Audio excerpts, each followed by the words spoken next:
Excuse me.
We definitely have a quorum of committee members at this point. So we will go ahead and get started with the evening's festivities. Welcome, everyone. You're at the May cycle committee meeting of the Transportation and Environment Committee for Manhattan Community Board 5. I'm your chair, EJ Kalifarski, alongside my vice chair, Sam Levy. We have one item on our agenda tonight. It's a presentation that we'll hear from the City Department of Transportation in regards to several proposals for various stretches along Broadway. So we'll hear out the proposal from DOT in its entirety. After hearing the proposal from DOT, we will open things up at that point to members of the public to speak up with either comments or questions that they have on the proposal that we've just heard. And after that point, we'll go into the committee's business session, at which case members of the public are not entitled to speak anymore. It'll be a conversation among members of the committee where we discuss the presentation that we've received and decide whether or not to take any actions tonight, be it a vote or any other action on behalf of Community Board 5. If we do take an action at today's committee meeting, and if anything is adopted by the committee today, it will at that point move on to a vote by the full board of Community Board 5 at our next full board meeting, which will take place on Thursday, May 13th. So anyway, with that all having been said, we will at this point turn things over to the Department of Transportation to give their presentation.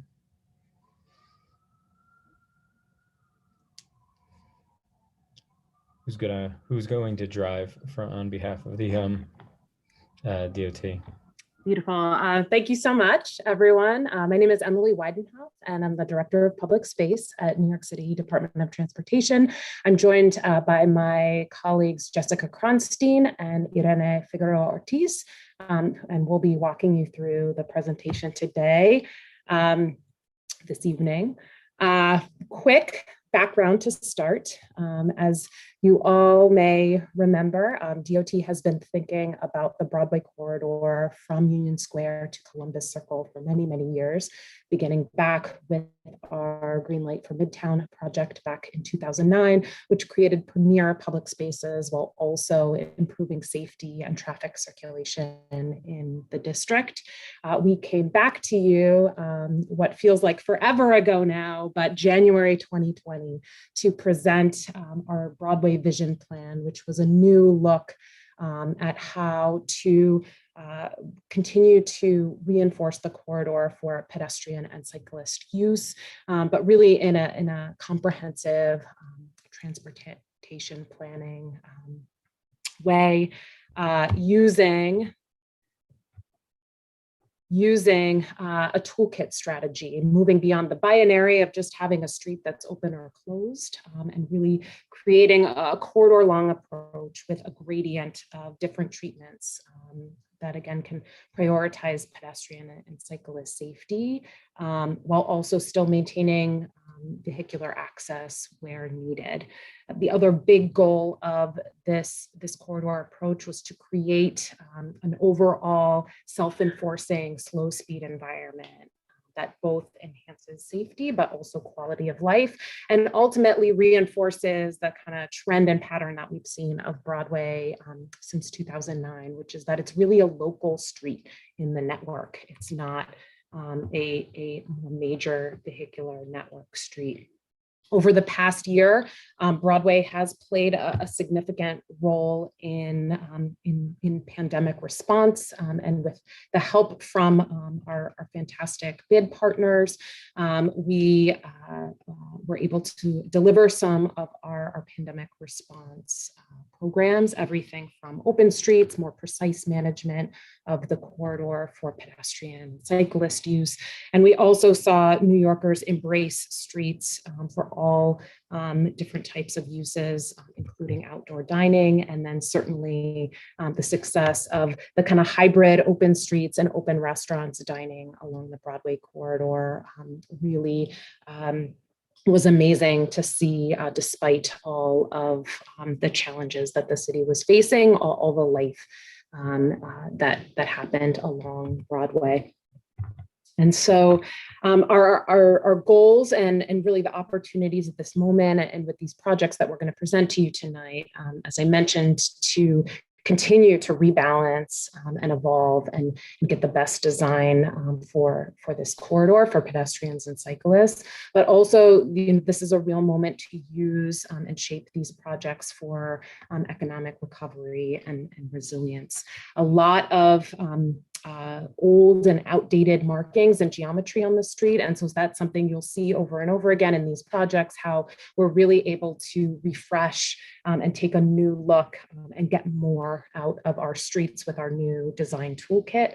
And ultimately really thinking about the corridor as a whole and how we can closely align the design with quality of life policies and management moving forward. So tonight, we're going to specifically speak with you about projects for this year using our interim toolkit. First in the Flatiron District, Broadway from 21st to 23rd Street, and the Flatiron Partnership is with us this evening.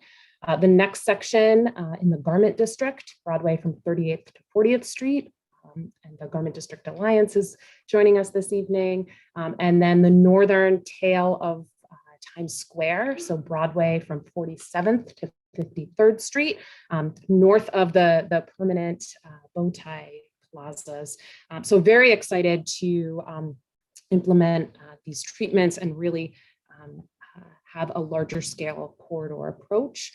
We do have a plaza proposal, but a lot of what you will be seeing this evening are projects that will look like this. This is a slow block with the chicane treatment, very similar to what we've installed at University Place between 13th to 14th Street. So again, a way to continue to allow vehicular use, enforce slow speeds, but also get a much better environment for pedestrians and cyclists. We're going to start from the south and move to the north. And so with that, I am going to turn it over to my colleague, Jessica Kronstein, who is going to walk you through our Flatiron design. Hi.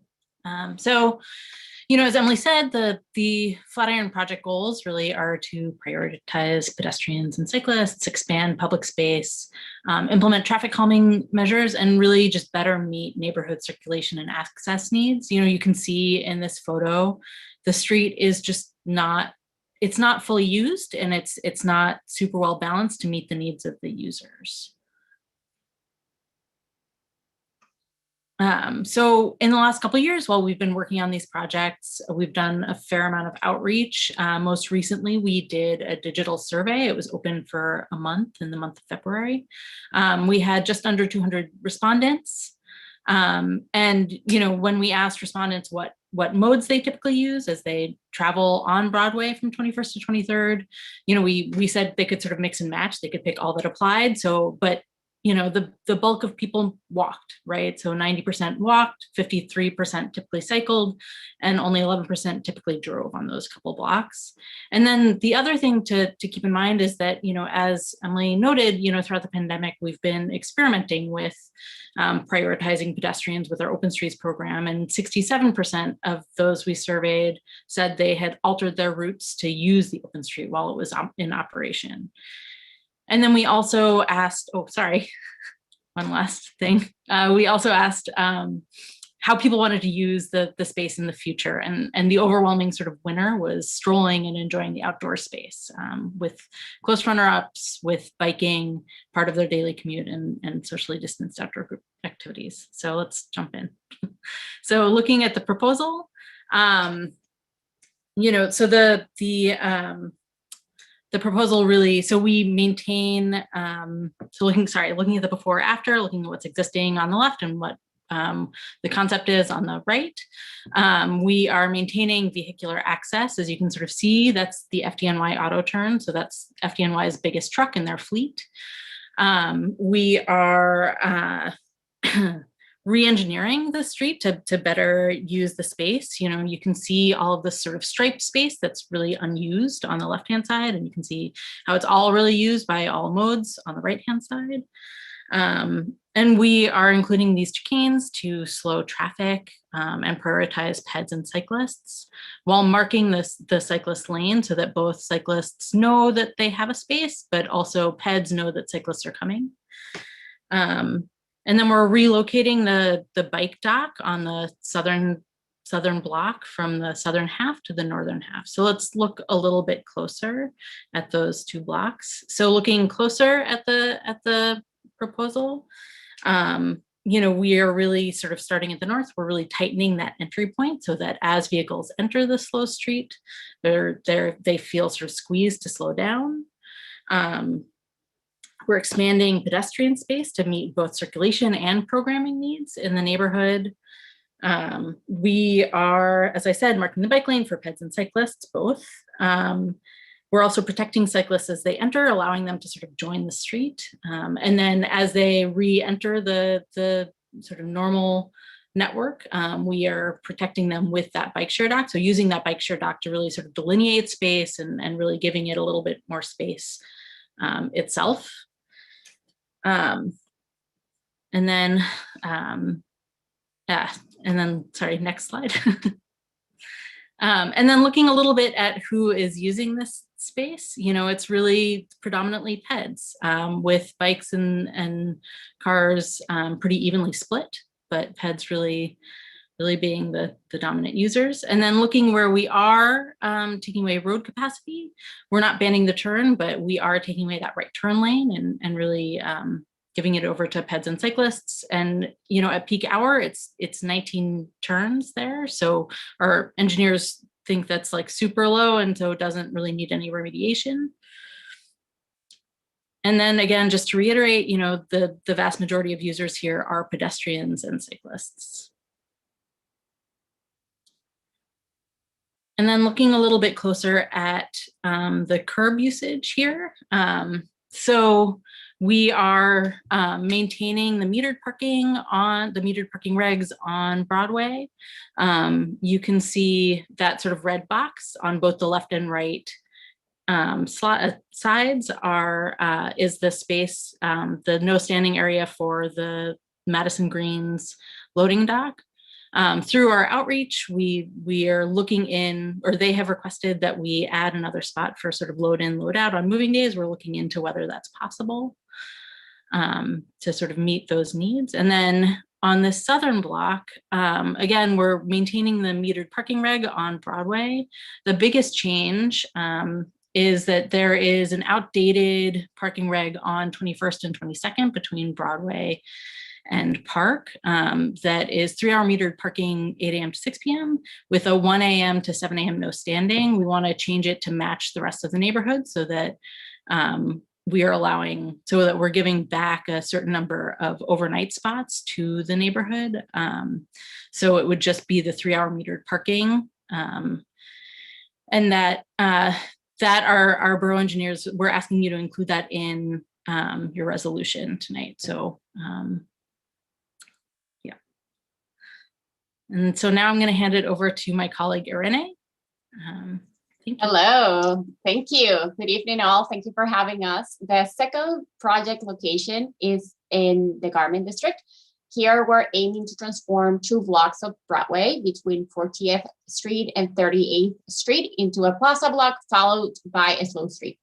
In the past, this proposed plaza block has been successfully closed to vehicular traffic for the duration of 2 summers through our seasonal streets program, and thanks to the wonderful work of the Garment District Alliance. Actually, the photo on the screen is from one of those closures. This past year, the corridor has also been part of the Open Streets program. But even with all this amazing activation work that the Alliance has been doing, this is the only district on Broadway that is currently lacking a park or a public plaza. So with this in mind and building up the success of the past seasonal streets, this project aims to create that missing premier public space. We're also looking at enhancing pedestrian access and circulation to this area, to the heart of Midtown, but also because there are these subways entrances at 40th Street that generate a lot of foot traffic. We're also looking to introduce traffic calming design features, and we're doing all that while maintaining loading and delivery access. Let's go to the next one. So in 2017, the Alliance, during the seasonal streets, the Alliance conducted a survey to gauge public sentiment. The respondents indicated that they would like to see a permanent street closure here. They indicated that they were using the spaces, the plazas regularly, and they were also asking for more public space amenities. So based on that feedback, the success of the seasonal streets, and all the outreach work that had happened before, we started looking at ways of gaining pedestrian space here. So while we were doing that, the pandemic happened, right? We were like starting to think about it. So we wanted to go out there and see if the conditions on the public sentiment had changed. So we did an online survey. It had a smaller sample that they won in 2017, but we got 142 responses. And what you see on the screen is the lessons learned from that survey. So it seems like the number of the level of usage pre-pandemic really matches what the 2017 survey revealed. We're seeing people using the plazas less, but also people are less in Midtown now. And we're seeing that the top safety concerns pretty much match what we were getting pre-pandemic, right? People concerned about vehicular traffic and behavior, and about overcrowded sidewalks. So with all that in mind, we continue to do our job and started to look at design proposals here. So what you're seeing on your screen is the before and after. So if you're comparing both images, you're going to notice a few things. First of all, we're shifting the city bike dock from the east side of the street to the west side of the street. So that is the 39th to 38th block, right? We're keeping the same capacity. We're just shifting it and changing it to the other side. We're introducing a chicane in the slow block. We're fully pedestrianizing that top block, the one between 40th Street and 39th Street. And then we're introducing protected bike lanes on both blocks, right? So let's go and take a closer look at the actual design. So we're flipping the orientation of the drawing here too, right? So to your left, you're going to be seeing is facing north, and to your right is going to be south, right? Okay, so the other reasons why we're pedestrianizing the proposed plaza block is because, again, what I was saying before, there are 2 entrances to the subway there that generate a lot of foot traffic, and we want to create a space for that to happen safely. We also see a synergy with the adjacent publicly owned public space that is on that building next to that block with great landscaping. So those are another great reasons to have that location, and we have been closing it in the past with great success. We're also maintaining, as I said before, that southbound bike access. There are 2 things that are happening as the bike lane is entering the plaza. We're creating a chicane for the bike lane. So the bike lane has to slow the cyclist have to slow down as they enter the block because they are entering and then finding a chicane. And then the other thing that we're going to be doing here is adding some wave delineators. I'm going to show you some photos later so you can take a look of what that looks like. So what this does is it's a little bit better than a flex delineator because it's less porous. So that keeps the bikes in, but also makes sure that the pedestrians are not stepping into bike lane unaware. So that's really helps like mitigate any conflict with bikes and pedestrians. So let's just go now to slow block. So one thing I like to highlight as we're moving to the next block is the intersection design. So last year, there were these protected bike lanes, cross downs that were installed at 39th and 30th Street. So what we did was to work with the bike unit to see if we could transform some of the channelizations created by the protected bike lane into more pedestrian space.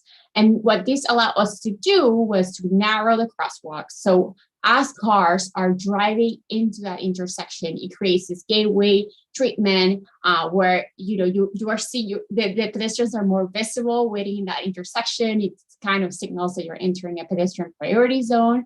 And we're also creating more space at the intersections for installing street furniture in the future, let's say bike corrals or planters, so seating. So that's another thing that we're doing by gaining that space. So in the plaza block, again, we're getting that chicane that it's allowing for the cars to get through. So you're keeping that vehicular access as a self-enforcing design element that forces cars to slow down. By relocating the city bike dock to the west side, what we're doing is using it also as an edge element to divide the cyclists and the pedestrians from moving traffic. I want to highlight that the city bike dock is oriented so the bikes are pulled into the bike lane, not into moving traffic. So you are in your bike, get into the bike lane, and then you can dock it in, no problem. Okay, so the other thing with this design is that we have been thinking about two different bike lane configurations for that block. For the slow block, right? So that's the block between 39th and 38th. So let's move to the second concept that shows what we have been thinking about in terms of like not having only a southbound lane, but actually going for a two-way bike connection only in that block. So the first concept was showing that bike lane as a southbound lane only, an extension of the plaza one. And the second one is showing it as a two-way bike connection only in that block. Why? Okay, there are two reasons for this. There are two factors. First, the location of the city bike dock. So we have relocated it, and now it's opening to the bike lane. And then you have these two new cross-down protected bike lanes that are on both edges of the block. So our experience tells us that we're going to see people biking north from or to the city bike dock. And so rather than creating an unintentional, like unsafe situation or confusing, we want to create that space and the wayfinding so it can happen safely. So we already understand people's behavior, so that's really what we're trying to do here. And at the same time, we're creating kind of a loop that connects the two cross downs at the heart of Midtown. So with that in mind, we're thinking, okay, so if we do a one block northbound connection only in this block, what else do we need to do to make sure that this happens safely? Let's go to the next slide. So the next slide is showing you the different strategies that we would be using if we go for that two-way bike connection. So the northbound lane, the first thing is the arrow will not be straight. It will always be pointing left to indicate that as you enter, you have to take a left immediately in the next intersection. The second thing that we're doing is adding the rumble strips that it's also a way of indicating that the bike lane is about to end at the very end of the bike lane. The third thing is, again, we're also using the wave delineators that I was mentioning in the plaza block. You see them here. We're also going to be using those to avoid, to reduce any ped and bike conflict. And the last thing is using signage. So we're looking at different signage to help make it very clear that this is only a one-way, like a one block northbound connection, and making sure that everyone has the same understanding and it's not confusing. So those are the strategies.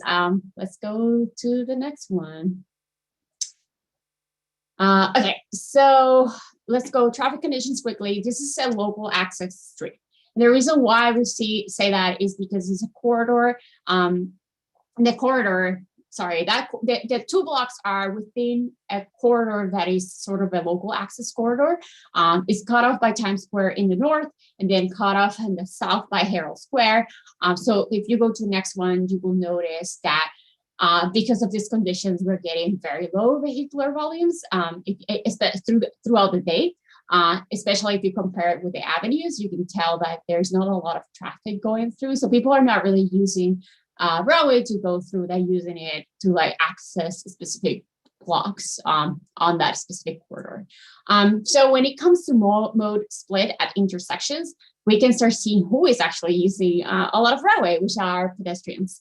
And you can see the numbers are consistent also through the day. A lot of pedestrians compared to the number of drivers. And I think the other thing I wanted to talk about is, okay, we're putting a plaza block, what happens, right? Because then cars have to go someplace. So we're letting bikes in, we're letting pedestrian in, but then the cars have to take a right turn when they get to the left turn when they get to the plaza block. So what we're doing is implementing some mitigation strategies, specifically at the intersection with 6th Avenue, to make sure that we're increasing capacity at the intersection so we can manage those increased numbers and we can make sure that we don't have a backlog. So the way we're doing that is by installing a dedicated left turn bay there. Next. And then the other thing is, let's look at curb access. So I think like the big picture here is we are maintaining FDNY access to the plaza block, make sure that the emergency vehicles can enter the block if they need to. We're retaining the commercial meter parking on the side streets to support operations and support the businesses. And that's pretty much, the curb access strategy has been around that and making sure that the businesses can continue to get the deliveries and access the buildings. So I think we're ready to get to Times Square. So the third location is Times Square North. So for this one, we're transforming 6 blocks of Broadway between 47th Street and 53rd Street, so north of Times Square, into a network of slow streets. The goal here is to slow down traffic speeds, to increase pedestrian space, increase pedestrian space also for programmable uses. We want to retain curb access to all the uses that need it. We have been working closely with stakeholders on this process with the Times Square Alliance, which have been a great partner in allowing us to make sure that the design really responds to the needs of the people in the community in the corridor. And finally, we have been updating the bike lane design to fit this like slow street typology. Okay, so you can see here, this is the before and after. The first thing I want to talk about here is the phased implementation approach. So you will see in the bottom that we're looking at 2 timelines.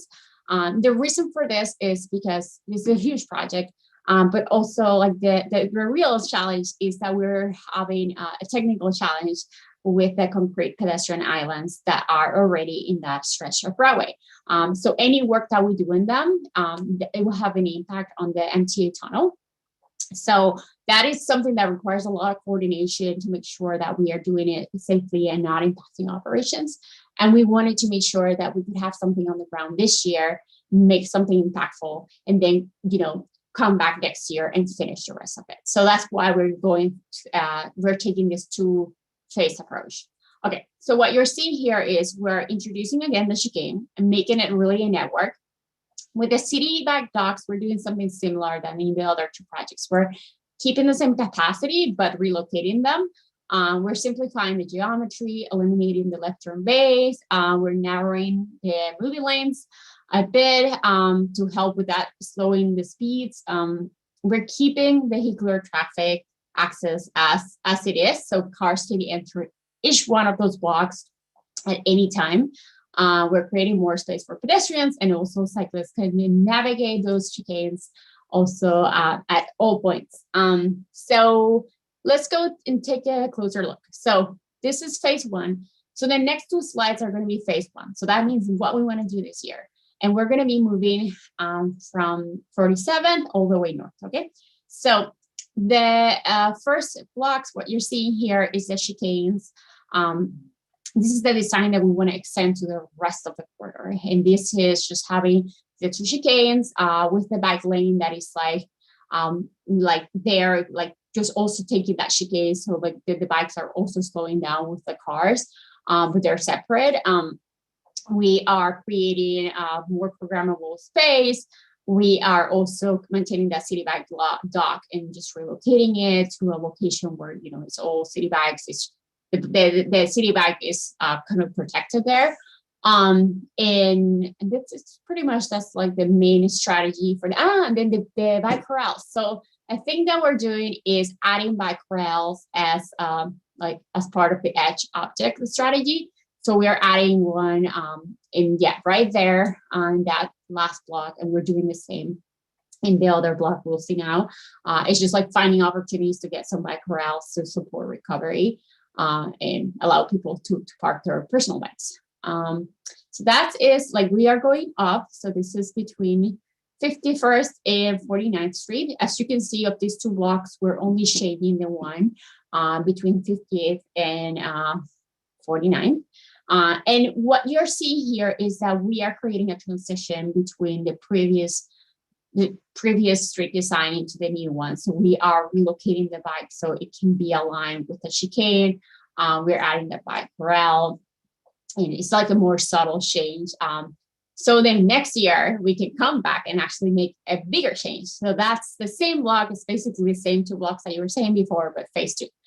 So we had to remove the concrete pedestrian islands for this. Otherwise, we cannot do it.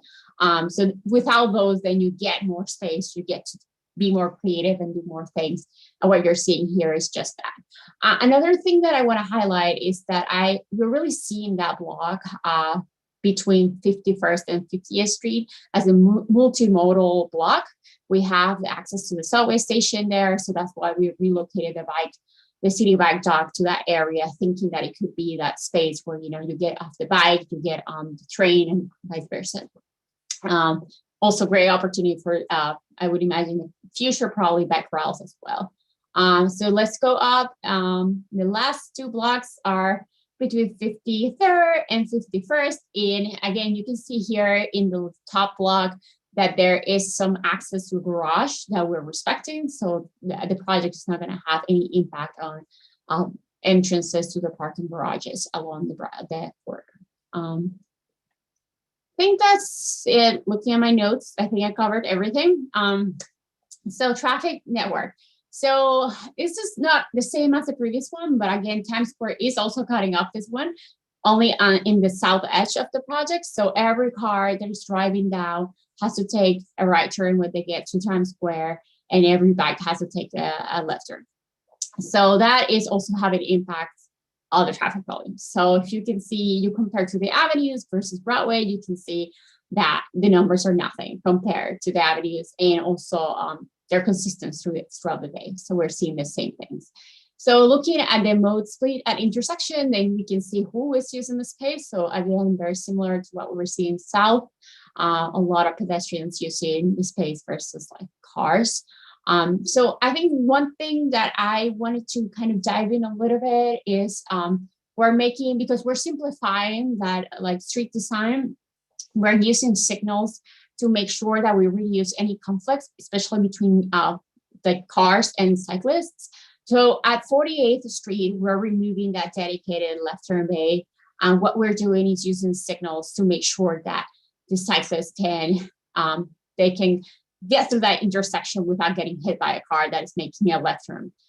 So this is the design. So phase 1 is fully dedicated to make sure that the bike can get through, and it's not really not in conflict with the cars making that left turn.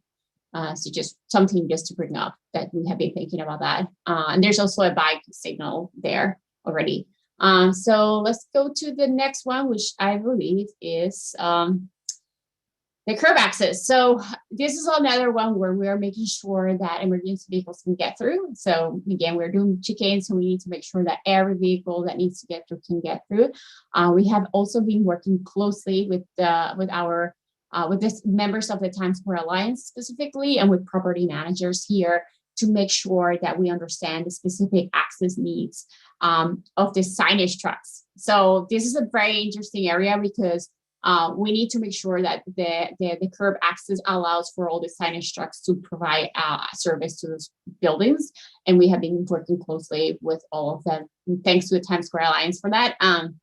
To make sure that the design is responsive to those needs. And the same with making sure that loading can happen to the adjacent buildings.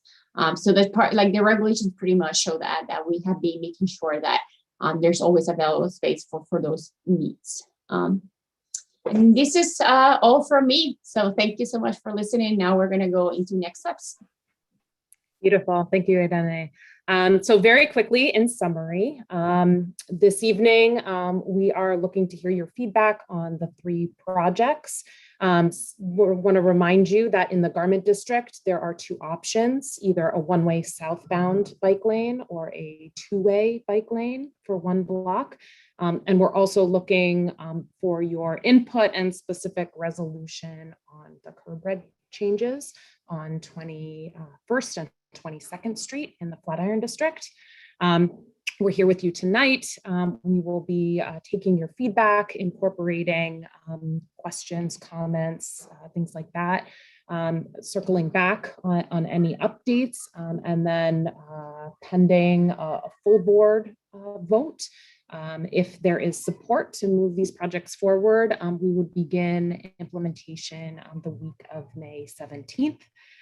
There's a lot to do, a lot of markings, a lot of gravel. So hopefully the projects would be complete in June. And then, as you may recall, we have future capital projects in 2 of these districts, in the Garment District and in the Flatiron District. And so as those projects advance, both in scoping as well as design, we will certainly keep you updated and circle back, and definitely expect that any changes we make this summer will very much influence how the permanent designs move in the future. And with that, I'll turn it back over to the board to answer any questions or comments you may have. Thank you.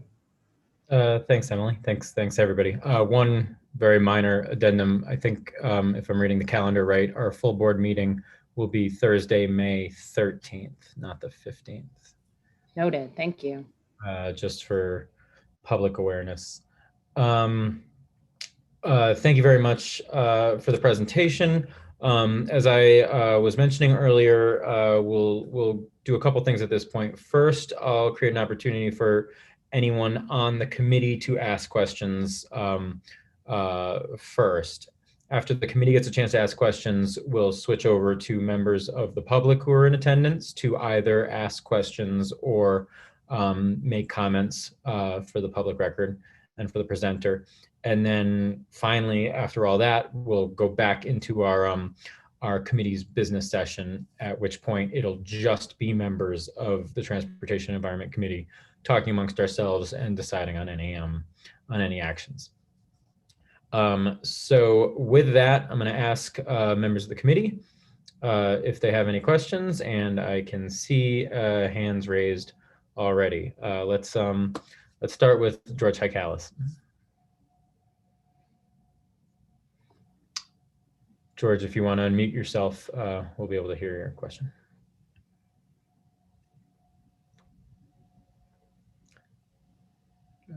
George is still muted. I think while George figures that out, we should go on to Jordan Goldman. Okay, I think I'm muted now. Oh, we can hear you. I think we have George. I'm muted. Is that what the term? No, we can hear you now. Okay. There were just a couple of numbers flashed by so quickly I couldn't see. I mean, I couldn't write them down fast enough. But I got the feeling the traffic volumes are about 1/10 of what pedestrian volumes. Pedestrians are 10 to 1 5-to-1 or up to 10-to-1 in this stretch of Midtown, wouldn't it make sense to consider a complete car-free set of segments in these most crowded of parts of New York City, the crossroads of the world? You keep pouring in here, there's no room for them. Am I missing something? You didn't look at any pedestrian-only streets in this stretch? So the one pedestrian-only stretch that we're proposing as part of this project is in the Garment District, so the 39th to 40th Street block. We certainly see a strong need for loading, delivery, access, things like that. But certainly as things evolve and certainly as our programs evolve, particularly thinking about open streets, which is a more light touch management. Certainly there are ongoing opportunities to continue to design the corridor for more pedestrian and cyclist only time. So definitely, something to be thinking about in the future.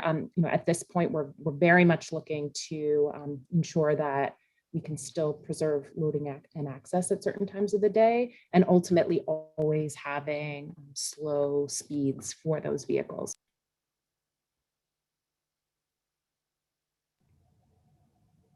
Thanks, Emily. George, did you have any follow-ups right now? Myself? Oh, I'm sorry. I didn't know if you're. I don't know if that was the end of your question. Okay. Certainly, the answer is no. Absolutely, pedestrian-only streets are forbidden in this city. Thank you. I got the message. It's pretty clear, and unfortunately, we have way too many pedestrians. So it's not a very democratic allocation of street space. But that's not what we're talking about tonight. Okay. Thanks. Thank you, George. Jordan, you can ask your question next. Thank you, EJ. My question is about the timeline. So I see, and it's hopefully right up, week of May 17th, tentative implementation start. I've noticed that on Broadway from 21st to 23rd, the street has already been chopped up. I assume that's in anticipation of this. So, no, part one is that's you. Is that what we're doing here? So we did, our roadway crews came in and milled and paved a bunch of portions of Broadway, actually. So the Flatiron portion, which actually removed a large kind of old legacy concrete bus boarding island. And then also sections in Times Square. That was a larger schedule move. Those blocks were going to be repaved anyway, particularly in Times Square. We took advantage of the fact that there is not too much activity right now with the theaters closed. So the timing is lined up, but those streets would have been repaved whether or not we did our project. Okay. Well, I guess part two of my question is half question, half comment. The streets haven't been repaved yet. I think it's been about 2 weeks. And that makes it difficult for some of my neighbors who are in wheelchairs or who need walkers to even cross the street. And that's a big problem for me. And I think for a lot of people on the call. So I see June 2021 tentative completion. I understand there's a lot that goes on with this project. First the paving and then the painting and the signage. My question is, when can we get the paving done so people can more easily, traverse Broadway? Hi, it's Colleen. It's Colleen from the Manhattan Borough Commissioner's Office. The reason why the paving is not done a week after we do the milling, it's because we leave the streets open for utility companies to go and do whatever work that they need to do, whether it's emergency work or not. And there is the gap where, the street is not paved maybe for at least 3 to 4 weeks, because we give that time frame to the utility companies. And then when the work is done, that's when we will go back and pave the street. What we find is that although we have coordination meetings with the utility companies, when we pave a street, they will come back and they will say to DOT, hey, we did not get to fix a utility structure on the street that you just recently paved. And they will go, they'll cut and reopen the street, and they will do a bad job in the restoration. So that's why the street remains unpaved, because we're allowing the utilities to have time to go in there and do the work that they need to do. But I assure you, it will get paved. Sorry to interrupt, Colleen, but the northern sections of Broadway have been repaved already. And the southern section that you're talking about, 18 to 23, is scheduled to start repaving this evening. Okay, well, that's good to know. And just to further clarify, sorry, this is Kimberly Elsh from the Manhattan office. That means that it's not waiting for a decision from the board or waiting for any further developments in this project to get resurfaced. It will be resurfaced regardless, and that will happen soon. Okay. Thank you. That's all helpful. I understand there are a lot of stakeholders. As soon as possible would be best. Thank you all. You're welcome. Okay, thanks everybody. Next question is from Simon Schinkel. Hi, I'm just curious, what, if any, impacts since you last presented this in January of 2020, what the pandemic may or may not have changed about any of the planning in the meantime? That's a fantastic question. I think one of the biggest takeaways for us during the pandemic was the fact that when there were a lot less vehicles on our roads, we saw an increase in speeding. And so that in many ways reinforced for us the importance of creating these self-enforcing slow speed corridors where, despite the number of vehicles and kind of who's using our street, we can have streets that are safe for cyclists and pedestrians. So in many ways that overall trend kind of reinforced this chicane design for us. I think another big layer, and again, this is a trend much more in the southern portion of the district than the northern portion, but we saw so many people come out and use the streets and use the open streets restaurants, really wholesale embracing more blocks of Broadway for pedestrian use. So that was also something for us that we really took into account and looked to carve out, again, in the design to try to maximize pedestrian space. Great, thanks. Next question is from Joel. Yeah, so one of the things that sort of an aside that I think Jessica talked about was changing a couple of parking regulations in the 20s. And in the past, some residents of streets in the 20s off Broadway have come to us and specifically asked for overnight parking, which is, I think, overnight parking prohibitions, which is, I think, what you're doing away with. And those were due to, obviously not during COVID, but clubs, noise from clubs, noise from people leaving clubs at 4 a.m. So are any of the streets where you're planning to change and do away with overnight parking restrictions, any of the streets where we, Community Board 5, specifically requested those, or do you know? Yeah, so Jessica and Colleen, please feel free to jump in. But there was a club specifically on 22nd Street that is no longer there. And it was the residents in a lot of our outreach sessions, again, specifically Madison Green, who pointed out that issue of the kind of nightlife and the limos and other large vehicles lingering overnight, that is no longer there. And so they would welcome the kind of overnight parking back on those blocks. But Jessica, Colleen, feel free to jump in. Yeah, at one point, Joel, those regulations were the nightlife regulations that existed many years ago there in that area. And given that, the area has changed, it's true, the residents did request that, and we agreed to do so to accommodate the parking changes for them. I don't think there's going to be any issues with that because it seemed like a lot of people were in favor of that. A lot of which people were in favor of that? I'm sorry. A lot of the residents. The residents of those, you did outreach to the residents on those specific blocks where you're changing the parking, where you're proposing to change them. I believe we did, yeah. Is that Yeah, the and idea- We did. I was just going to say the idea came to us from them, from the residents of those blocks. well, okay. Yeah. Well, Yeah, it was a specific request. that's okay. Thank you.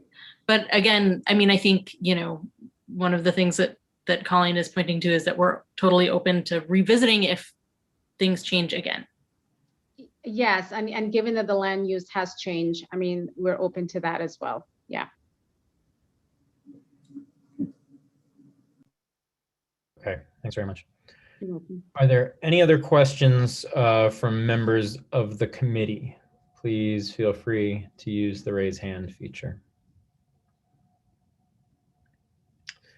I guess I'll follow up with a question about timing as well. Obviously, you talked about the phased approach for the 6-block strip from 47 to 53. If I understood you correctly, the first phase is this summer, and then the next phase is next summer. Should we assume that you're going to, based on the data and results of everything that theoretically gets implemented this year, that phase 2 and any additional resulting, you know, proposals or plans that you have for 2022 could potentially look different? That's, you know, that essentially you're showing us kind of the beginnings of the 2022 planning, but that all of that is sort of subject to change and potentially added on to. Yeah, I think that's absolutely a fair assessment. With all our projects, and you guys know well, we really like to watch them and get more feedback and see how they're working, and continue to tweak and make sure we're kind of putting the best thing and the most relevant design on the ground. So yes, I think that's exactly how we think of it. It's a starting point. It's part of the concept, and it can definitely evolve. And we would definitely come back to you guys with an update, and certainly if things have changed, you know, ask for a vote. But I should also say, just in the larger context of our Broadway vision, you know, we would like to continue to develop additional blocks along this corridor. So in the 2022 implementation season, in addition to those Times Square blocks, we would also look to develop and bring additional blocks to you for review as well.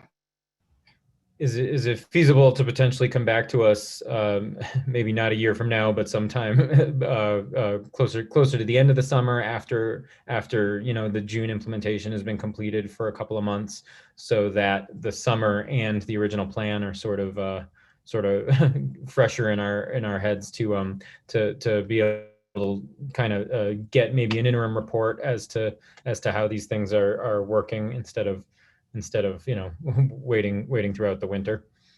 Yeah, absolutely. Happy to do an interim report back. That would be helpful, assuming it all moves forward. Okay, so at this point, seeing no other questions from members of the committee, we'll turn things, make chance to speak available to members of the public. Zoom doesn't really tell me what order people raise their hands in, so I'm just going to go in the arbitrary order that I see them in. Again, if you're a member of the public, feel free to use the raise hand feature in Zoom if you'd like to speak with either a question or a comment. I am going to ask anyone who speaks to, number one, please state your name and any affiliation, such as whether you're a resident or member of an organization, that kind of thing. Number two, please try to make your comment concise, because obviously we have over 18 people with their hands raised at this point, and potentially 56 members of the public here. So please try to be as concise as possible. Get right to the point of your question or comment. And if you're question or comment has already been stated, please focus on kind of briefly just saying that you would amplify and add yourself to the prior comment, but without restating the entire thing. And we'll try to keep the conversation moving so that everyone has a chance to be heard. And with that, we'll take our first question or comment from Victoria Vinokur. Victoria, you are allowed to speak if you unmute yourself. Yes, this is a perfect time actually, because I have a call at 7 o'clock that I must attend to. Thank you for taking my, so I just want to, it's about Madison Green. And so if I can be very explicit, I mean, I've been listening, but if I can be very explicit with my question. So Broadway, the southern part of Broadway where there's no traffic right now. So I just would like to make sure that there's still going to be no traffic. There would not be like through traffic going down that area. Am I correct in assuming that or not necessarily? Are you speaking specifically about the open Madison street? Green. It's like, yeah, Madison Green, because the side of the building that's facing, you know, like where Maison Kaiser used to be, like all that kind of non-existent retail anymore. So there's no traffic right now. So the cars are not going through. So I would like to make sure that this is going to remain this way, or are there changes on that? So our design reinforces that this is a very local access, couple of blocks, not a lot of vehicles. And we are kind of in ongoing conversations with the Flatiron bid and looking to program those streets as open streets, which also reinforces the low vehicular use. Okay, so I'm so this so sorry. plan Low reinforces vehicular- I'm so those sorry, trends but- that you're seeing. Thank you. But low vehicular use does not mean no cars, just like right now, no cars, correct? I think the difference is between the way that DOT is constructing the street, which is what we're discussing tonight, and whether or not it is closed off for an open streets program, which may be something different. Is that a correct way to think about it, Emily? Yes, although those southern blocks of Broadway are the limited local access. So while there are barricades encouraging the 5 miles an hour, local vehicles are still allowed to access those blocks, and that would be maintained. Some of the northern blocks, we have the open restaurants where Right. there are some full-time closures for the dining activity and public use. So Victoria, it sounds like cars can access it right now as needed, though it's discouraged by the barriers, and that would potentially still be the case. Okay, I mean, I'm more of a black and white person, not necessarily gray, but right now I think it's more to the fact where it's going to remain kind of like it is right now, if I can make that assumption. Yeah, I think so. And we love to hear that you love it as a primarily pedestrian space. And so again, that's something we can continue to work with the bid on managing and programming it. Well, only because support that I'm activity. only specifically speaking about that building, and just for full disclosure, I do not own in the building, but I represent somebody who does own in that building. So, and I don't want to like hold this phone call, especially that I have to. So I appreciate you giving me the time, but because all the properties that are facing that side, I mean, that's affecting that value because this is why they're on that side. So that's all I'm going to say, but. All right, thanks for your Thank you. Next up will be Janet Liff. Janet, you can unmute yourself. Thank you. Very, very quickly, I agree with Georgia Callis's statement. I appreciate DOT's work, but I'm disappointed that this is not more car-free. There are treatments of true shared streets that, are indicated maybe by a level sidewalk, building line to building line. So there are other ways to allow access, but to simultaneously allow pedestrians to be everywhere. So that if the car enters, they have to creep behind whoever happens to be walking on the street. So I'm sort of disappointed that the designated car space is so clearly designated. And then also, I wonder why, if you want to discourage car use, you keep parking, especially between 21st and 23rd, because that only sort of attracts cars. And in some respects, although it's more designed, it feels like it's sort of a step back from the open streets. So that's sort of the comment. But I guess my one question is why keep parking? Why not just keep it, if you are allowing cars, just keep it for only drop-offs and pickups and deliveries? Thank you. So that is the reg that we have on those blocks. The overnight parking that we were talking about is on the side streets. And Janet, I appreciate your comments, and keep updated on our capital track for our Flatiron design, because that is the moment when we're fully able to reconstruct the streets. And the plan is to make it a more formal shared street, flush space, building line to building line. I'll also say that, again, we're talking about the design piece here, but we see the time of day management through our open street program as being a really critical overlay to being able to more precisely manage these blocks for who's using them, and for additional pedestrian use during some hours or certain days. So there is a lot of flexibility in this design to continue to manage these streets for pedestrians. So just to clarify for everyone, Emily, even if there's dedicated car space on these new designs, it's still possible and likely that they will be closed off some of the day as open streets with no traffic admitted anyway. Correct. There's that management overlay of the open street program. Okay, thanks very much. Moving on, next question is from Miles Lewis.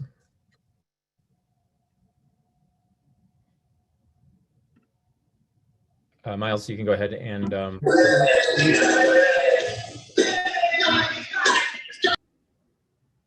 sorry, Miles, we got a tremendous amount of background noise there. We'll go next to Willie Wright. Willie Reichenbach, how are you? Can you hear me? Yes, we can. Specifically, some of the streets seem to be too narrow for the cars driving on them, and specifically 37th Street between 5th and 6th. There's a city bike station, and there's 2 lanes on that street. In addition to that, there are restaurants. And if you try to take a city bike out of the spot, you have to be super careful because the cars are racing down it, I think, to get toward the tunnel or something. So I was hoping that we could convert some of these narrow streets to, instead of 2 lanes, remove the dotted line down the middle of the street, which indicates the 2 lanes, and just turn it into a 1-lane street. And that way pedestrians can move about without, and bicyclists can move on these streets without, the danger that they're in now. And that's all I have to say. How can we get that changed?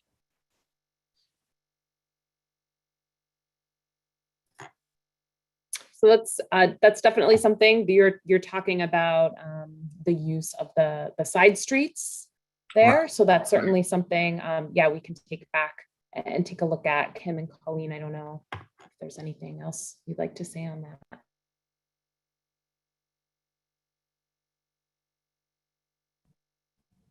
Okay.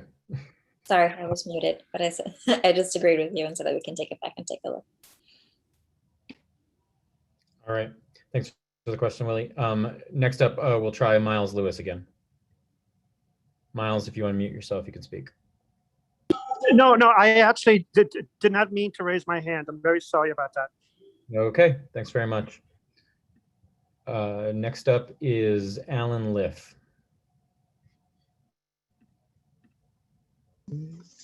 This is Alan Liff. I'm just a resident, and an observation. bikers tend to go both ways even on one-lane bike lanes. Adding a one-block, two-way bike thing seems unreasonable. I think it should be extended either out to 42nd Street or made one way like the rest of them. That's my thoughts. Yeah, thank you for that. We're definitely continuing to think about the larger bike network on Broadway overall, and chipping away at that. I think we learned a lot through our first shared street on Broadway at Worth Square between 24th and 25th Street. That's where a city bike dock was located, and we saw a lot of two-way usage. We also, not quite on Broadway, but as part of our Herald Square project a few years ago, created a one-block two-way connection on 6th Avenue. And we found that to be really successful.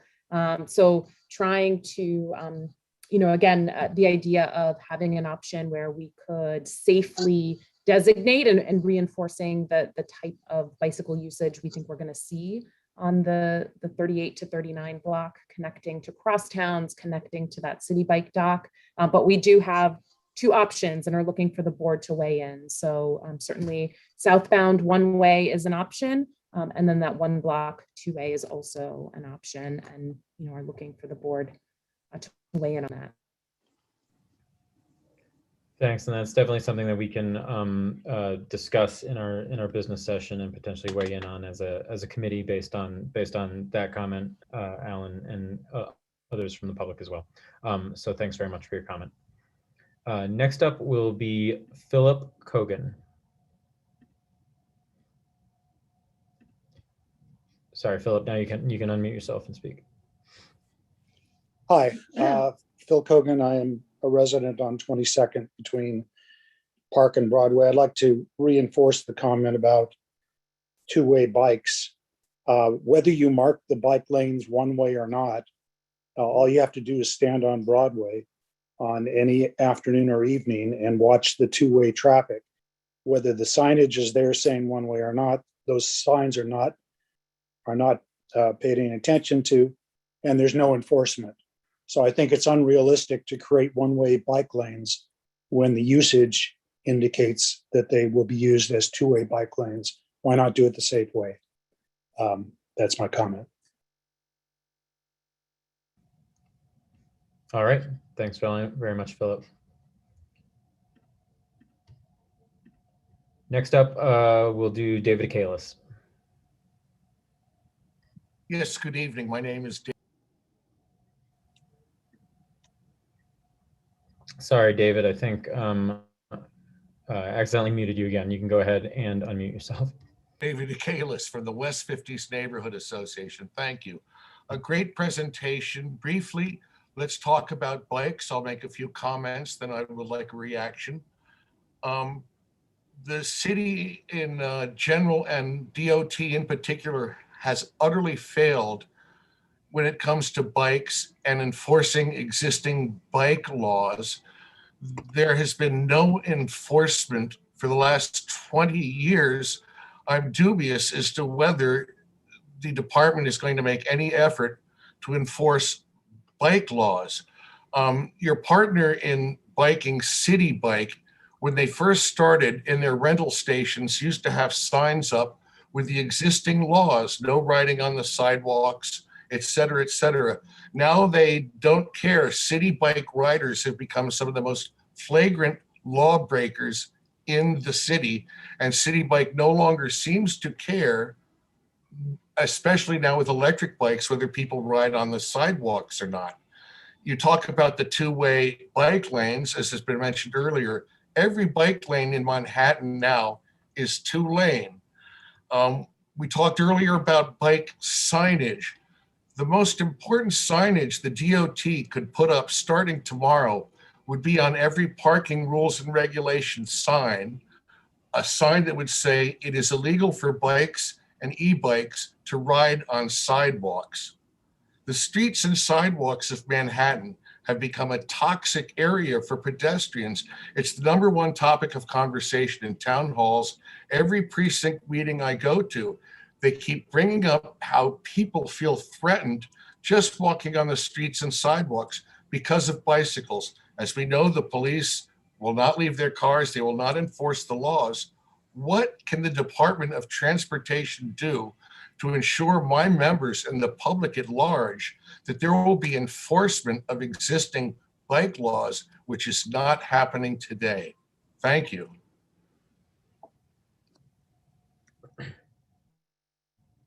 Thanks, David. Yeah, Good. Yeah, thanks for that. That's definitely something we've heard. Oh, sorry, I was just gonna say that's definitely something we've heard pretty consistently as we've brought our projects to CB5, and so no, that's certainly an issue. I'm sorry, Kim, do you want to? No, I was just going to add that I think you know that DOT doesn't have the ability to enforce, but we do a lot of education, and we have our bike safety folks. So our approach is generally to try to get people through education and through design. I think in this case, we see the redesign of Broadway with chicanes and with separation as an upgrade that will help to reduce those conflicts between pedestrians and cyclists. Well, so far the education has not been working. I mean, things get worse every week, as everybody knows. You've seen all the e-bikes racing up and down the streets, riding side saddles, and I get threatened because I won't move out of the way. This happens to everybody. All my association membership complains to me, and we just want some assurance. If the Department of Transportation is going to do it, then you're going to have to convince the council members or somebody, but somebody's got to take responsibility, or the city is going to be liable for a bad lawsuit when the inevitable happens. And I'd just like somebody to pay attention to this problem. That's all. I realize it's hard, but it's got to be done. It's out of control now. And thank you for your time. Okay, thanks, David. Next up, we'll have David Golab. Hello, can you hear me? Yes, we can. Oh, shout out to Colleen. It's good to hear your voice, even though I can't see you.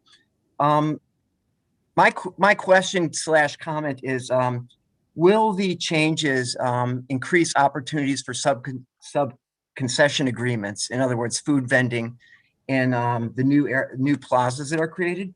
And the second question I have is, there seems to be very lax enforcement of the cartoon characters in Times Square, and I wondered what you're doing about those people. Thank you. Sure. So definitely part of the thinking of the pedestrian space here, and again, really looking towards the Times Square area, is making more pedestrian space that can be used in those northern blocks for people to sit, and ultimately some additional programming such as concession activity. We are the management of the balance of all the different uses, particularly in Times Square, is ongoing, and it's something I'm kind of in constant communication with the Alliance and our colleagues at NYPD. So definitely something that we continue to work on. But as you probably know, we have our plaza rules, which allow us to kind of configure the space both for designated activities, but also to allow for pedestrian circulation. All right, thanks, David, and thanks, Emily. Next up, we'll do Tom Harris. Tom, you should be allowed to speak now. And okay. Thank you very much to the committee for hearing this, and thank you to DOT for working so closely with us and with all of our businesses. In general, we support this. We think it'll be great to activate that space and to liven it up a bit.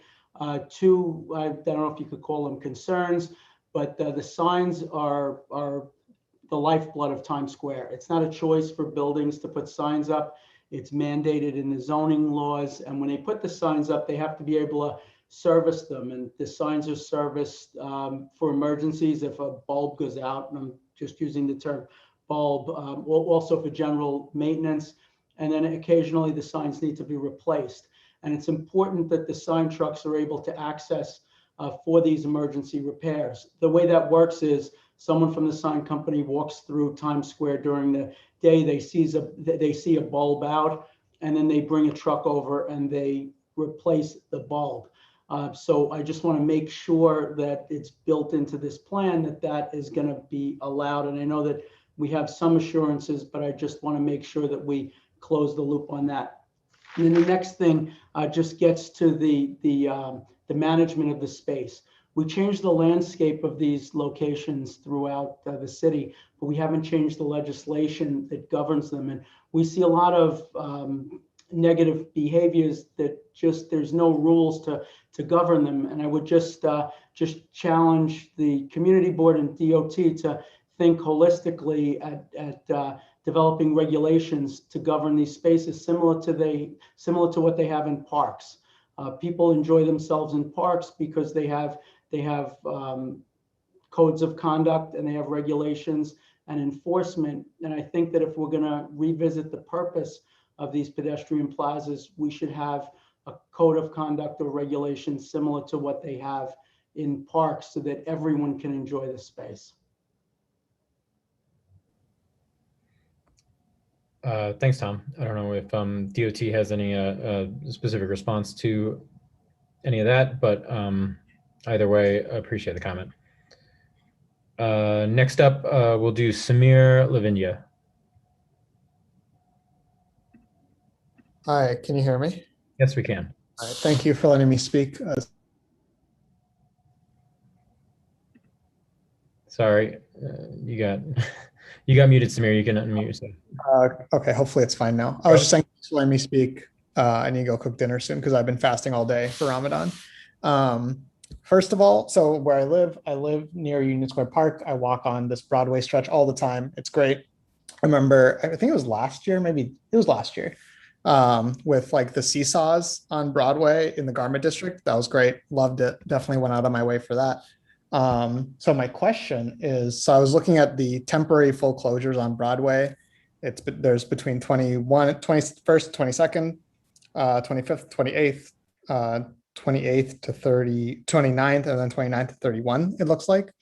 And it sounds like a lot of these are going to become shared streets or have like what I would call worse treatment for pedestrians than a temporary full closure. Why are we not keeping these completely like closed, like those streets that are already closed? Like, why are we making them shared streets? Thanks for that. Similar comment to previous. I think our goal is to make the underlying condition better, and then to be able to use our management tools, like our new open street program, to more precisely manage the streets when people are out, when people are using them. But then it also allows the buildings to get access to loading and deliveries. I'm really encouraged to hear so many people advocating for a more substantial kind of pedestrian design. And so again, I would just encourage you to keep up that support. These projects are just with our interim paint and gravel. We will be talking about the permanent design of a few of these blocks in the Flatiron district and in the Garment district in the coming months. So please stay tuned. And certainly when we look to the kind of final condition of these blocks, if the bar has moved and the public wants more, then that's something we are definitely happy to be responsive to. We don't design these and walk away. We continue to watch how they're working and ask you all what you want. And so that's something we're hearing tonight and something we'll continue to, we'll take back and continue to think about as we move forward on the overall vision and implementation. Okay, thanks, Samir and Emily. Next up will be, I just have it as CN. CN, you're allowed to unmute yourself and speak. Please start off by giving us your name and any affiliation that you got. Hello, my name is Charles. Hope you can hear me. Good Yes, evening. I'm a resident and I'm a blind person. I would like to know how many blind organizations were consulted with this plan, and if they were, could you please name who they were? As a blind person, I have to use my ears when crossing the street, and I haven't heard anything about any audio pedestrian signals being installed. I think this is very important, especially on a bike lane, since bikes do not make a lot of sound. And also, I'd like to bring you to your attention to the stretch of Broadway to the south on 21st Street, with the traffic flow being a lot lower. Again, for a blind person trying to listen for traffic, it's very difficult when the cars are not making so much noise or not as frequent. So I'm really concerned, and I really feel it's really important as a quality of life aspect that people with disabilities are not forgotten about. And I really think this could be a great chance for a bike lane to have implemented audio pedestrian signals on each block of that bike lane. I'm also concerned about shared streets, how blind people can navigate those. And I'm also concerned about the pedestrian plazas. I'd like to bring your attention to Times Square, for example, where it's so busy. A lot of blind people like myself can't even access the Broadway theaters in the pedestrian areas. For example, I can't go see a show at the L'Enfontaine Broadway theater because I can't get access to it because of the amount of pedestrians there, and there's no safe way of walking to that theater. So again, I'm really concerned, and also about people who are blind or visually impaired getting out of their taxis or their transportation vehicles with these bike lanes. One quick suggestion is that I think there should be some sort of platform alongside the stretch of the bike lane where a person who's blind or visually impaired could stand out safely off of the bike lane to wait for their taxi or their pickup to pick them up, just like the bus platforms. One is outside of Trader Joe, for example, on 6th Avenue and 21st Street, or some sort of textured strip of pathway in these pedestrian plazas would be great, that a blind person could navigate. So these are some of my concerns. I hope you guys can look into this, please.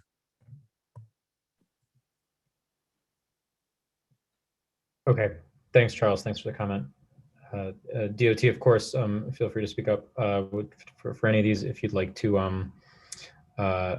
respond. But otherwise, thanks very much, Charles. And we will move on to Fred. Sorry. Yeah, we do want to respond. Just a minute. Then please do.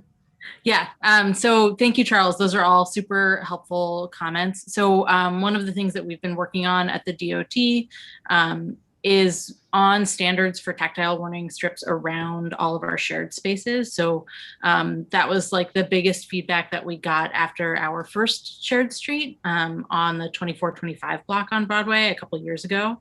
And so we did a bunch of outreach. I don't know exactly which organizations we worked with, but on how effective different treatments were and how tactile different treatments were. So when I talk about tactile treatments, I'm talking about things like the detectable warning strips in all of the ped ramps, things like that. And so I think we are still working on what those standards are. What we've landed on is that basically around every shared street, we treat it with an entire sort of stretch of that detectable warning strip. We had originally wanted to differentiate between what surrounded shared streets,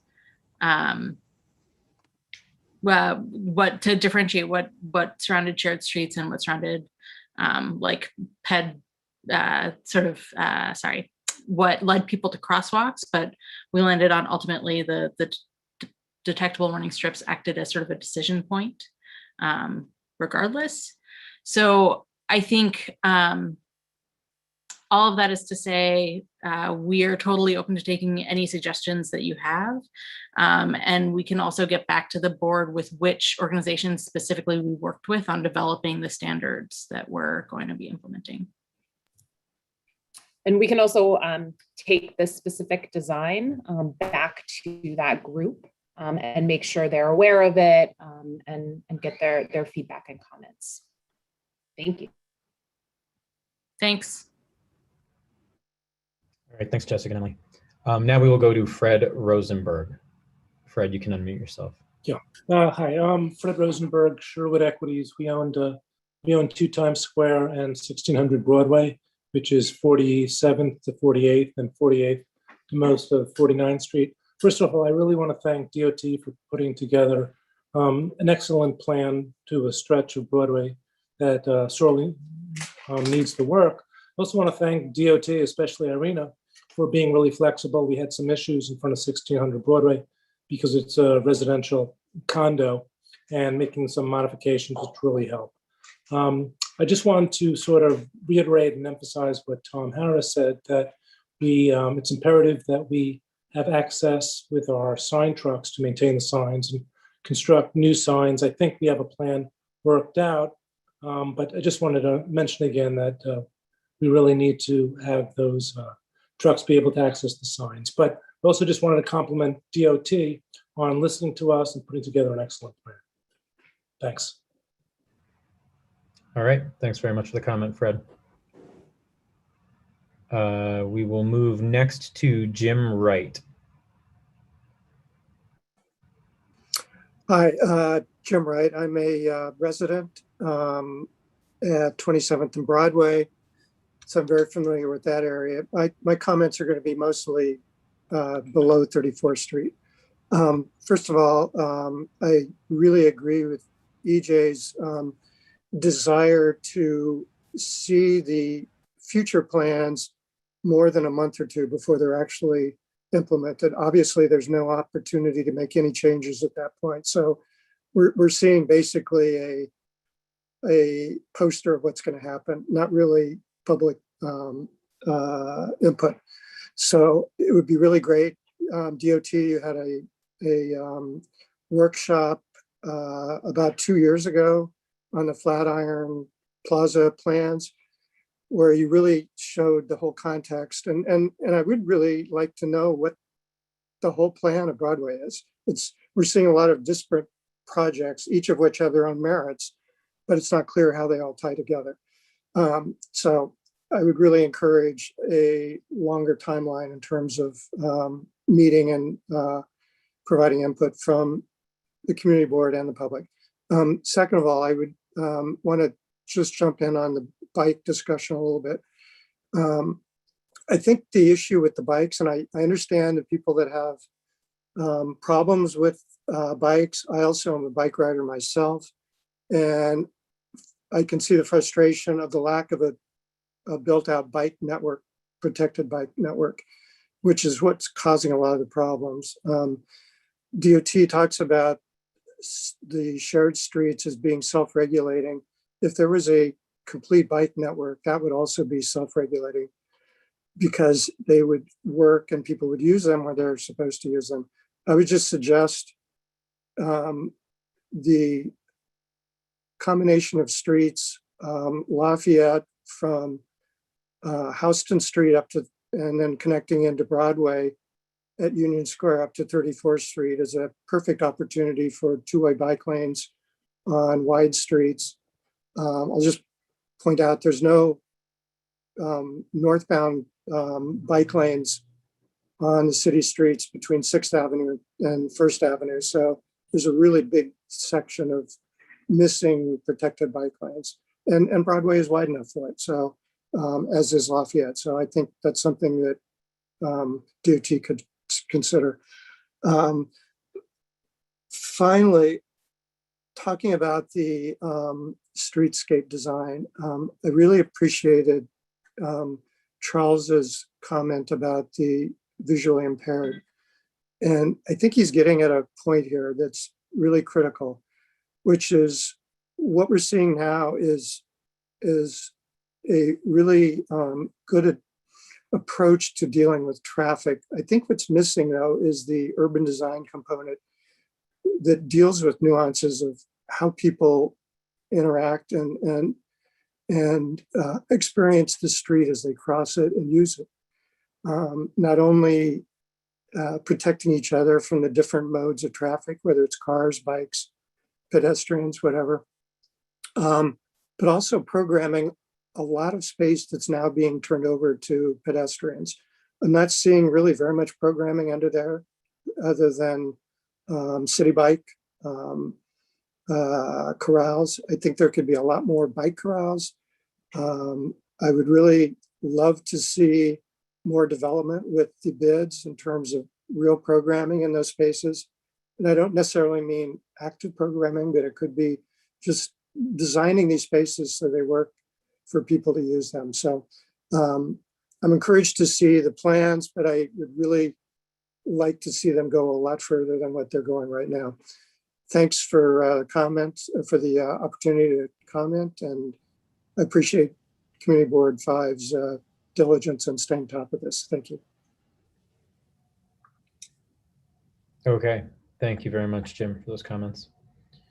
Next up, we'll do Jennifer Emerzian.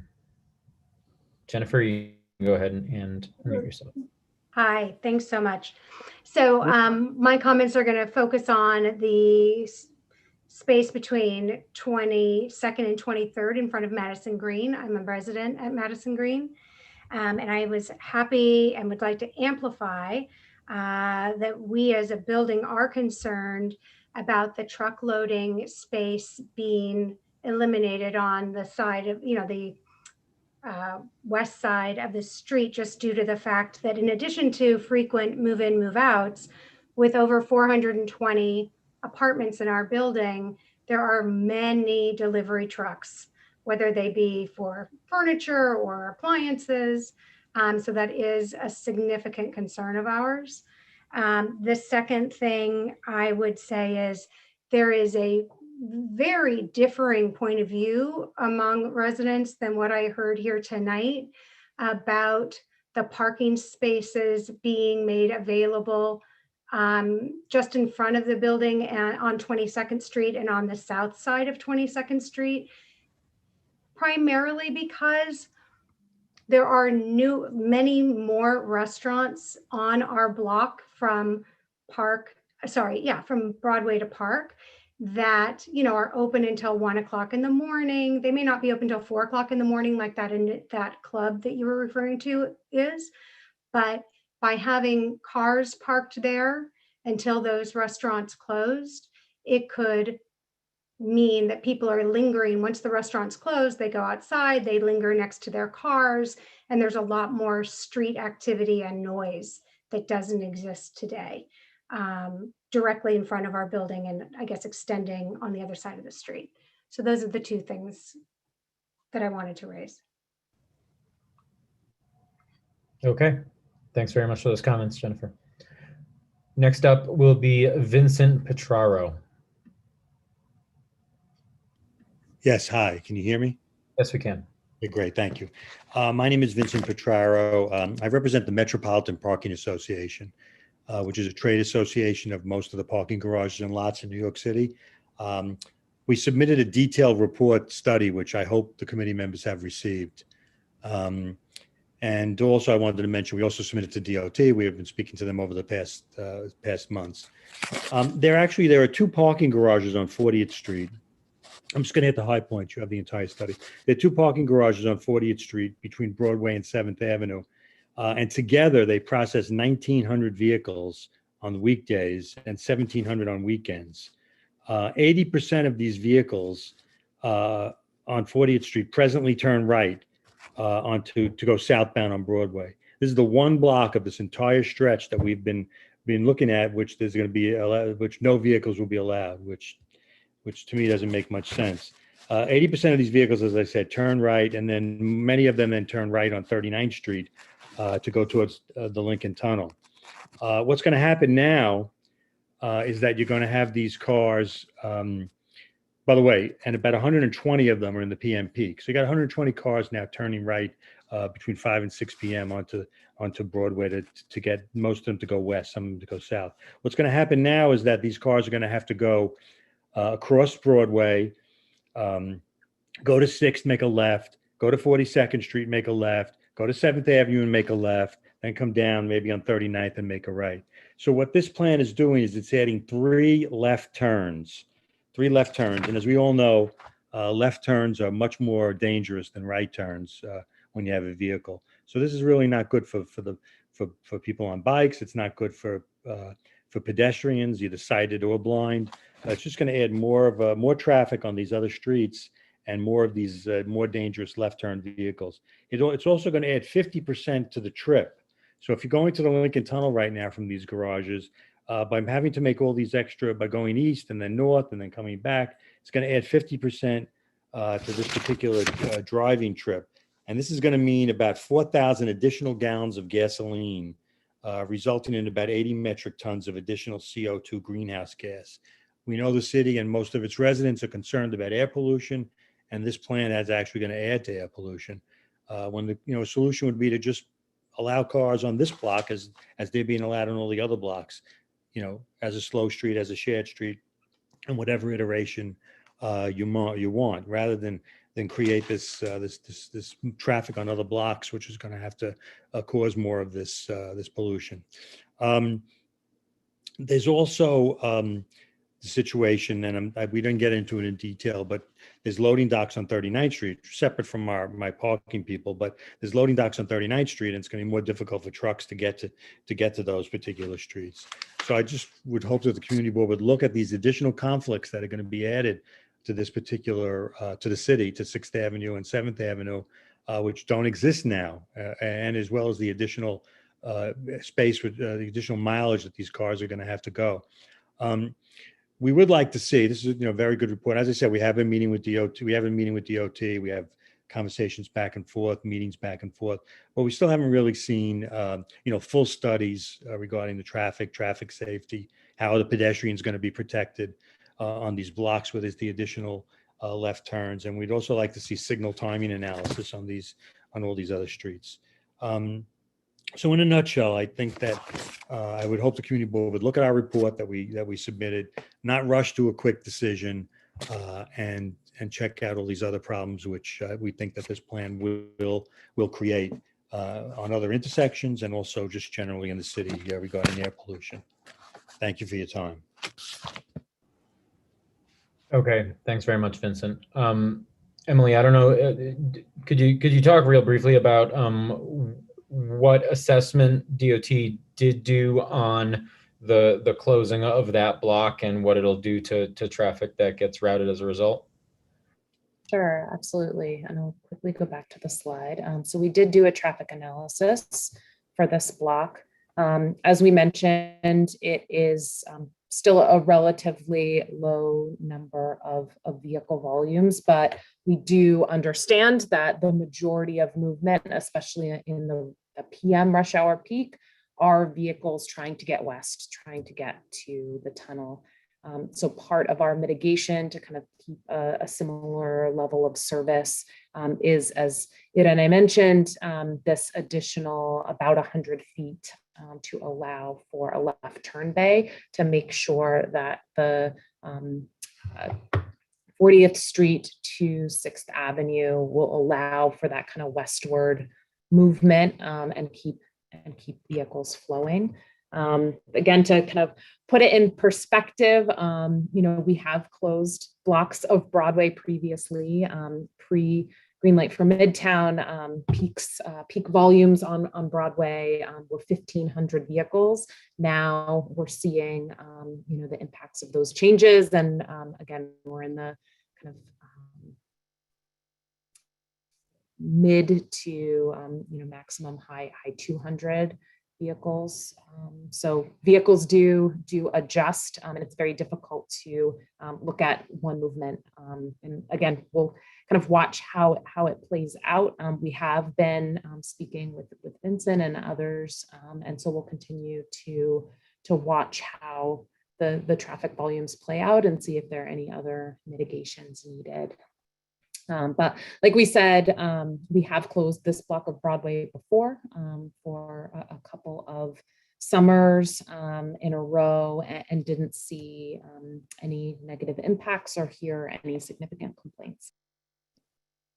And just to reiterate as well that we are trying to balance a lot of different needs on the street, and we did see the numbers earlier with the numbers of pedestrians that are on the street. And as we have heard from folks even during this meeting that there's actually interest in having more closures and more pedestrian space. So we are trying to balance all of these needs, but as Emily said, we can continue to monitor those the streets, the surrounding streets, and see what changes might need to be made. And we did also add last year a left turn bay and left turn signal on 6th Avenue at 41st Street that also has a separated phase for pedestrians, I believe. So as far as pedestrian safety, that's one of the measures that's already in place for that detour.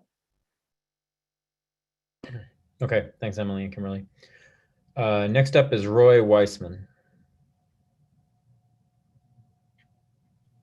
Thank you very much. I appreciate it. Can everybody hear me? Let me just fix one little thing here. One little thing. Okay. No, actually, one. Okay. So I think it's great that everybody's working on the plazas and more pedestrian, but I think there's some elements that Mr. Petraro brought up. I live at 22nd and Broadway, and it looks like, and please correct me if I'm wrong, it looks like there aren't significant changes to the street, leaving it as partial use for local use, and with the barriers up so we can still get to the building. I live in Madison Green to get deliveries, and there's a lot of traffic. And someone said, well, why don't we remove all the parking spaces on Broadway? People come to this building every day to give an estimate on a job, to do things. There's a lot of busy, we're building with 1,500 people.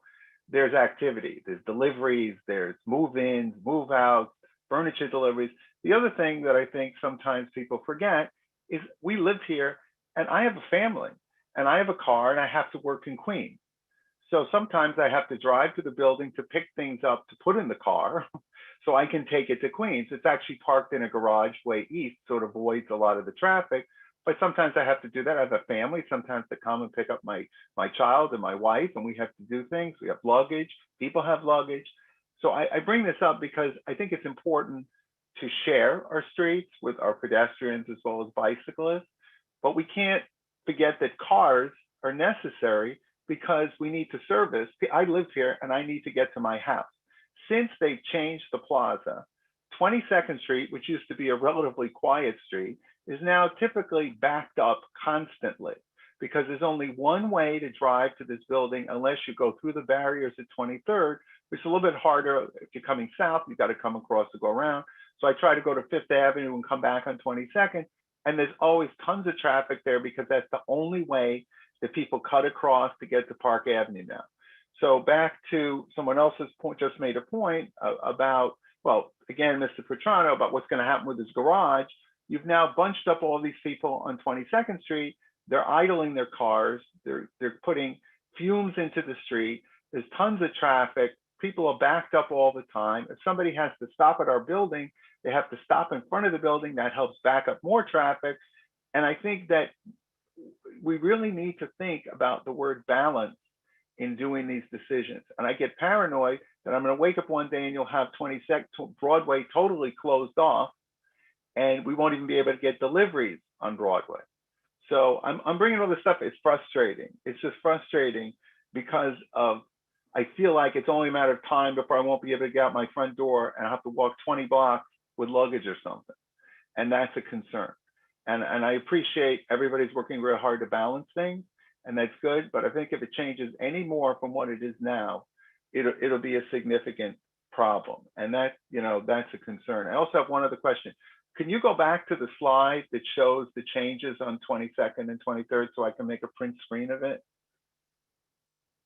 And I'll just say, we will have this deck posted on DOT's website, and we'll share a link with the board under our current project site, so you will be able to access. So they are public, but I will quickly go back.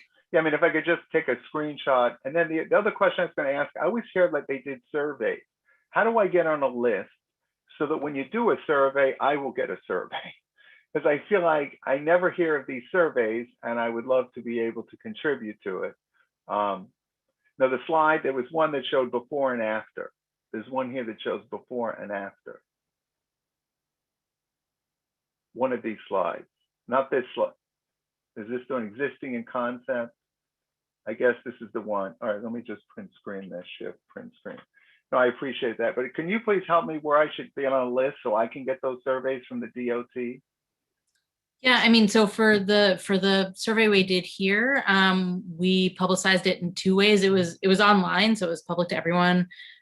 We publicized it through DOT social media. The Flatiron bid also publicized it through their social media and through their regular newsletter. And then they also put up flyers in the neighborhood with a QR code to the survey. Is there any way to get on a mailing list so that when you do it, I'll just get an email if you'd like to do the survey?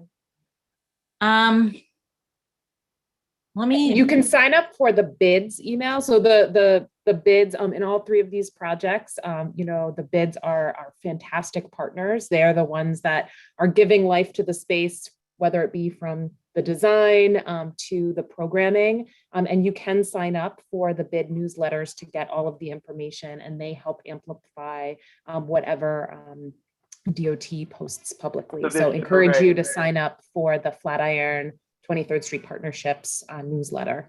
So if I get that newsletter, I would have seen a link to take the survey? Okay. Okay. Thank you very much. All right. Thanks, Roy. Next up will be Stephen Graham. Yes, thank you. So I'm a resident of 22nd Street also, coincidentally. I wanted to express general support for the types of changes that are being discussed here. It looks like a pretty good plan, especially slowing the car speeds. I wanted to also echo George Halkalis about the idea that it's probably overdue to have some stretches be pedestrian only, or I mean pedestrian only except of course permitted vehicles, such as those that need to service, say, signs in Times Square, obviously, emergency vehicles, disabled permits, et cetera. But it would be nice to stop thinking that cars must be on every block. And then I would also like to encourage more thinking about two-way bike lanes in general, and therefore I support this small stretch being discussed here, if only because every little bit helps. But in general, one-way streets make no sense for bikes. And we know in cities all over the world, one-way streets often are except for bikes. And having to loop around a block to get to my apartment on 22nd Street, which I have to do to follow the law, is complicated. And it's one reason so many people ride on sidewalks. I don't do that, of course. Anyway, that's all I had to say. No real question, but thanks a lot for the work. All right. Thanks very much for the comment, Stephen. Next up will be Catherine Nessel. Catherine, you are now permitted to unmute yourself. Hi, can you hear me? Yes. Great. I just wanted to express support for the general direction that the DOT is going here. I think, to echo what other people have said, just looking at the data and the numbers of usage on the street, it's clear that it's primarily pedestrian and bike. There's primarily pedestrian and bike usage, and the allocation of street space should really reflect that. I'd also like to amplify support for a two-way bike lane throughout the whole stretch of Broadway. I think that, if you're having a space that's meant to be a lot of shared streets and pedestrians are going to and from, that it's hard to really, it doesn't really make sense to have bikes only go in one direction if you have that flow of traffic anyways. But in any case, with this current plan, I did want to ask about the continuity of the bike lane, which is a constant problem throughout all of New York. Looking at it like throughout the northern section that's being focused on from 53rd to 47th, how is there any plan to make a protected bike lane connection from like 48th and Broadway to the 7th Avenue downtown bike lane? Because now you need to turn onto 48th and then go on 7th Avenue, and without any bike lane for a few blocks before you get to the bike lane going down 7th to continue on to Broadway. And to get onto Broadway, you need to go, there's no bus lane on 40, or no bike lane on 42nd as well. So I was just curious about that. And, I'm hopeful that it's gonna be a first step in, making a fully pedestrianized and bike corridor down the stretch of Manhattan. And, just makes so much sense to have this be only for pedestrians and bikes. And if you're making it, trying to encourage cycling, it makes sense to do it both ways and have all of the necessary connections throughout. Okay. Thanks very much for the comment, Catherine. Appreciate it. Next up will be Melody Bryant. Hi, take it I'm audible. Yes, we can hear you. Okay, so first of all, I wanted to amplify what Charles, the blind person, said. I have several blind friends who used to walk a lot in New York. They live in Midtown and they don't walk anymore because it is so confusing for them and no one ever consulted with them. And I really hope that the DOT is reaching out to that population because they like to walk. They like to explore the city. So I just want to amplify that. The other thing is that I'm pretty sure that I saw metered parking on Broadway. I don't remember what block it was, but if you have that, drivers are going to troll that area looking for parking. And also, you know, the garages. I don't understand why we can't just get the parking out of Broadway. And my last comment, I'm very clearly for a car-free street. You're saying that the open streets make it easier to keep the cars out of Broadway, but I'm somebody who maintains an open street, and I can tell you that it's volunteer heavy and it's really exhausting. And our work would be lessened if the DOT just kept cars out completely, except for deliveries and drop-offs, and maybe did something like is being done on the 14th Street busway, where there's camera enforcement and people can make the next turn. So that's my comment. Thank you. Agree on the two-way bike lane. All right, thanks for the comment, Melody. Next up will be Thomas Kalin.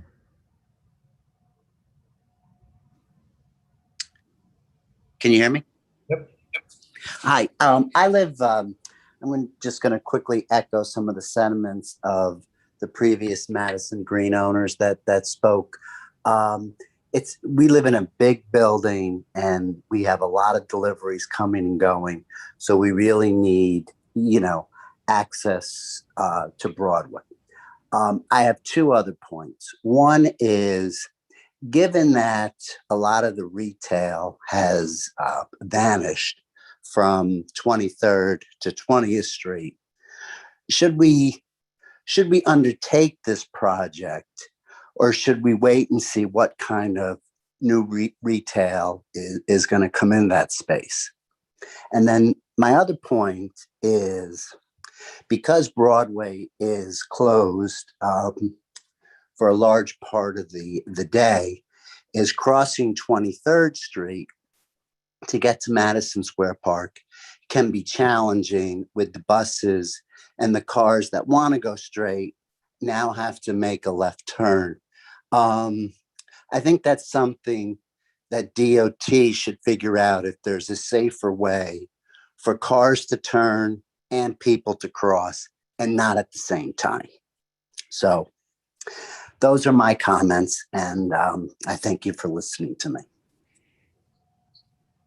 Okay, thanks very much, Thomas. Next up is Jason Gurz. Hi, can you hear me? Yep. Hi, my name is Jason Gurz. I'm a volunteer chair of the Manhattan Activist Committee with Transportation Alternatives. And I also work at 20th and Broadway, so very familiar with the area and spend a lot of time here. So I want to thank DOT here for, and the bid partners for making really strong progress on a more pedestrian forward Broadway, which, as we could see from the statistics, that is the greatest amount of users on this street. Personally, I wish we went farther here on a more holistic, complete vision of a car-free Broadway all the way from Central Park to Union Square or greater, especially since Broadway's already home to some of New York's most successful pedestrian plazas. So I have a couple comments and a couple quick questions. I'm wondering first about the non-bid areas of Broadway, and maybe at the end of my comments, DOT can kind of respond to what their thoughts and plans are for extending this treatment, because having a through street for a couple blocks doesn't really do any drivers any good, but we could really realize a more holistic vision here. as was mentioned earlier, I support two-way biking. And I agree with Catherine's comment about biking south, especially through Times Square area.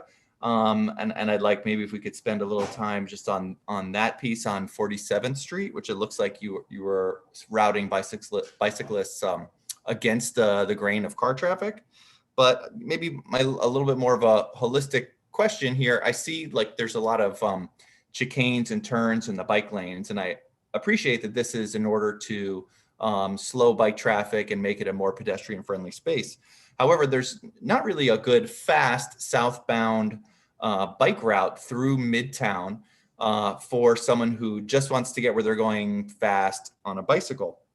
You know, so we really need this Fifth Avenue protected bike lane that has been proposed by the DOT and was part of a busway plan being discussed last year.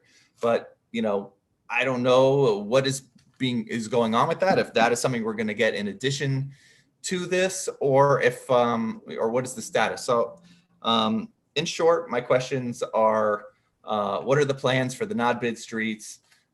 Is there going to be a protected bike lane on Fifth Avenue between 34th and 59th? And, you know, could DOT spend a little more time on 47th Street and how that route works for bicyclists? Because right now it's pretty hectic getting through Times Square on a bike. Thank you. Sure, I can give a quick response to that on the bike side.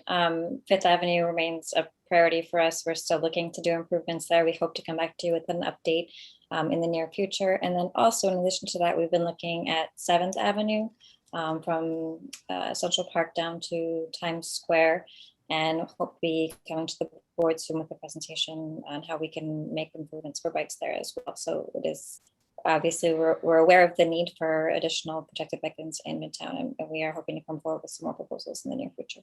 And at that point, it would make sense to talk through some more of the network issues as part of that proposal.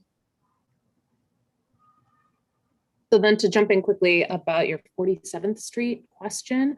So we have a protected contraflow bike lane that we built out as part of the Times Square Capital project. So what you see here is the bike lane on Broadway, basically connecting and essentially mirroring a very similar condition to that it exists today. So cyclists travel one short block contraflow on 47th Street, and then you can connect to the protected raised lane on 7th Avenue to continue southbound. And then ultimately, our vision plan for Broadway is both a comprehensive one, but also an incremental one, because I think as so many people have flagged today, so much of what we do on Broadway, particularly with cyclists, is incredibly dependent on the larger network around the city. And so as the bike network continues to get built out, that's something that kind of dramatically impacts how we treat Broadway. Ultimately, you know, the big move with Broadway is a local street, local for vehicles, but also local for cyclists. So, you know, not necessarily a through street, but something that is for access and delivery. And we're very encouraged by the success of our Open Street program, again, to continue to be a tool to help kind of further pedestrianize streets while we're kind of iteratively changing the hardware of the streets, having Open Streets as the software to be kind of more responsive to what we're hearing from folks and seeing in terms of changes on the ground, whether it be you know, turning commercial retail or partnership changes. And we're certainly you know, working closely with Flatiron, for example, who's in the process of expanding their bid. So kind of a lot of iterative changes, and we are hopeful that this toolkit can make change quickly while also being responsive over time. Okay, thanks, Kimberly and Emily. And thank you, Jason, for the comment and questions. Next up will be Henry Reinhardt.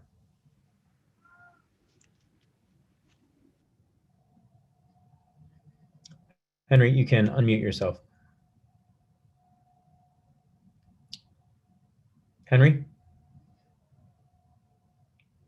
Unfortunately, Henry, if you're trying to speak right now, we can't hear you. We'll try to. Henry, can you hear us? Yeah. Sorry, can you hear me now? Henry, we seem to have a really bad connection with you, and I don't think we can make it out. We're gonna go to Barbara for a second, and then we'll come back to you as our last one. Barbara Blair, would you like to go next? Yes, thank you. I'm Barbara Blair with the Garment District Alliance, and I wanted to just thank DOT. We've been working with them for a number of years now on pedestrian corridors and the pedestrian plazas and that sort of thing in the Garment District. I wanted to commend you on your overarching mission of trying to create more livable streets and reallocating the roadbed for all these disparate and many, many times conflicting users that we now have. The Garment District is an area that is incredibly congested with pedestrians. And now as we have many more users, bikes and the motorbikes, the scooters, that kind of thing. And I just want to say to this group that DOT has been very, very receptive to suggestions we've had, comments we've had about trying to work out some of those conflicts. And we commend you on your efforts, and that the overarching goal of trying to make this corridor the best use for the greatest number of people is really terrific. The only challenge I see going forward, I'll reiterate what Tom Harris said, is governance of these areas. And we're working with DOT and NYPD on that too, but that's sort of a simultaneous mission of how do we govern them so that they do work for everyone. So thanks very much, Emily and Jessica and Irene, and a lot of good work. All right, thanks for the comment, Barbara. We'll try going to Henry Reinhardt one more time. Hi, sorry about that before. EJ, can you hear me? Yes, we can. Okay, thank you all very much. My name is Henry Reinhardt. I'm the longtime owner of Henry's Restaurant on 105th Street and Broadway in CB7. And I was the DOT maintenance partner for one of the first bike corrals in front of my restaurant.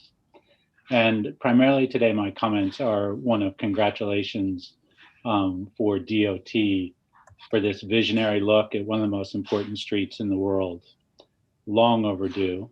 And I have a couple comments and possibly a question about how this can be expanded to the other parts of Broadway. So badly needed on the Upper West Side, so badly needed through Columbia University, so badly needed all the way up to the top of Manhattan, as it is in other boroughs in the city.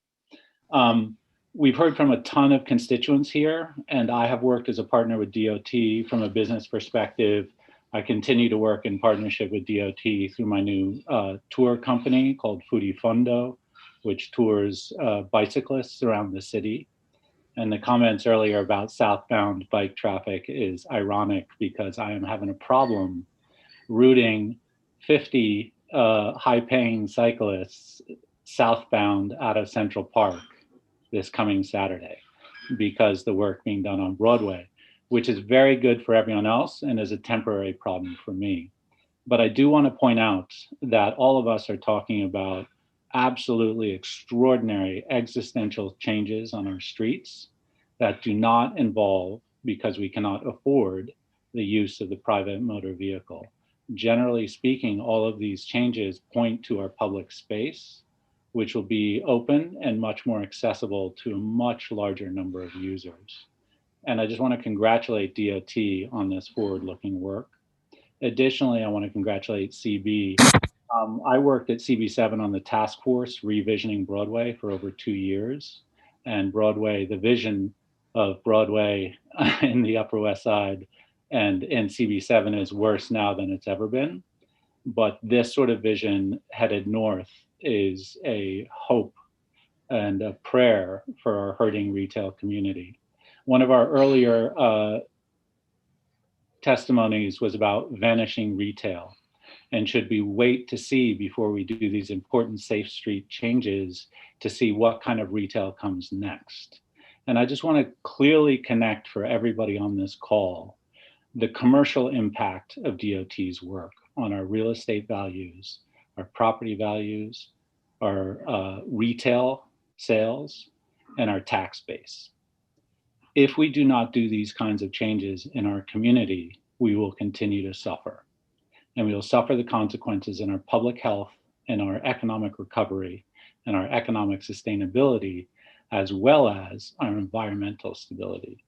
So I know it's been a long night. I want to wrap up, but I want to make abundantly clear, having operated a commercial retail business on the ground floor on Broadway for over 20 years, we need overnight freight traffic in New York City.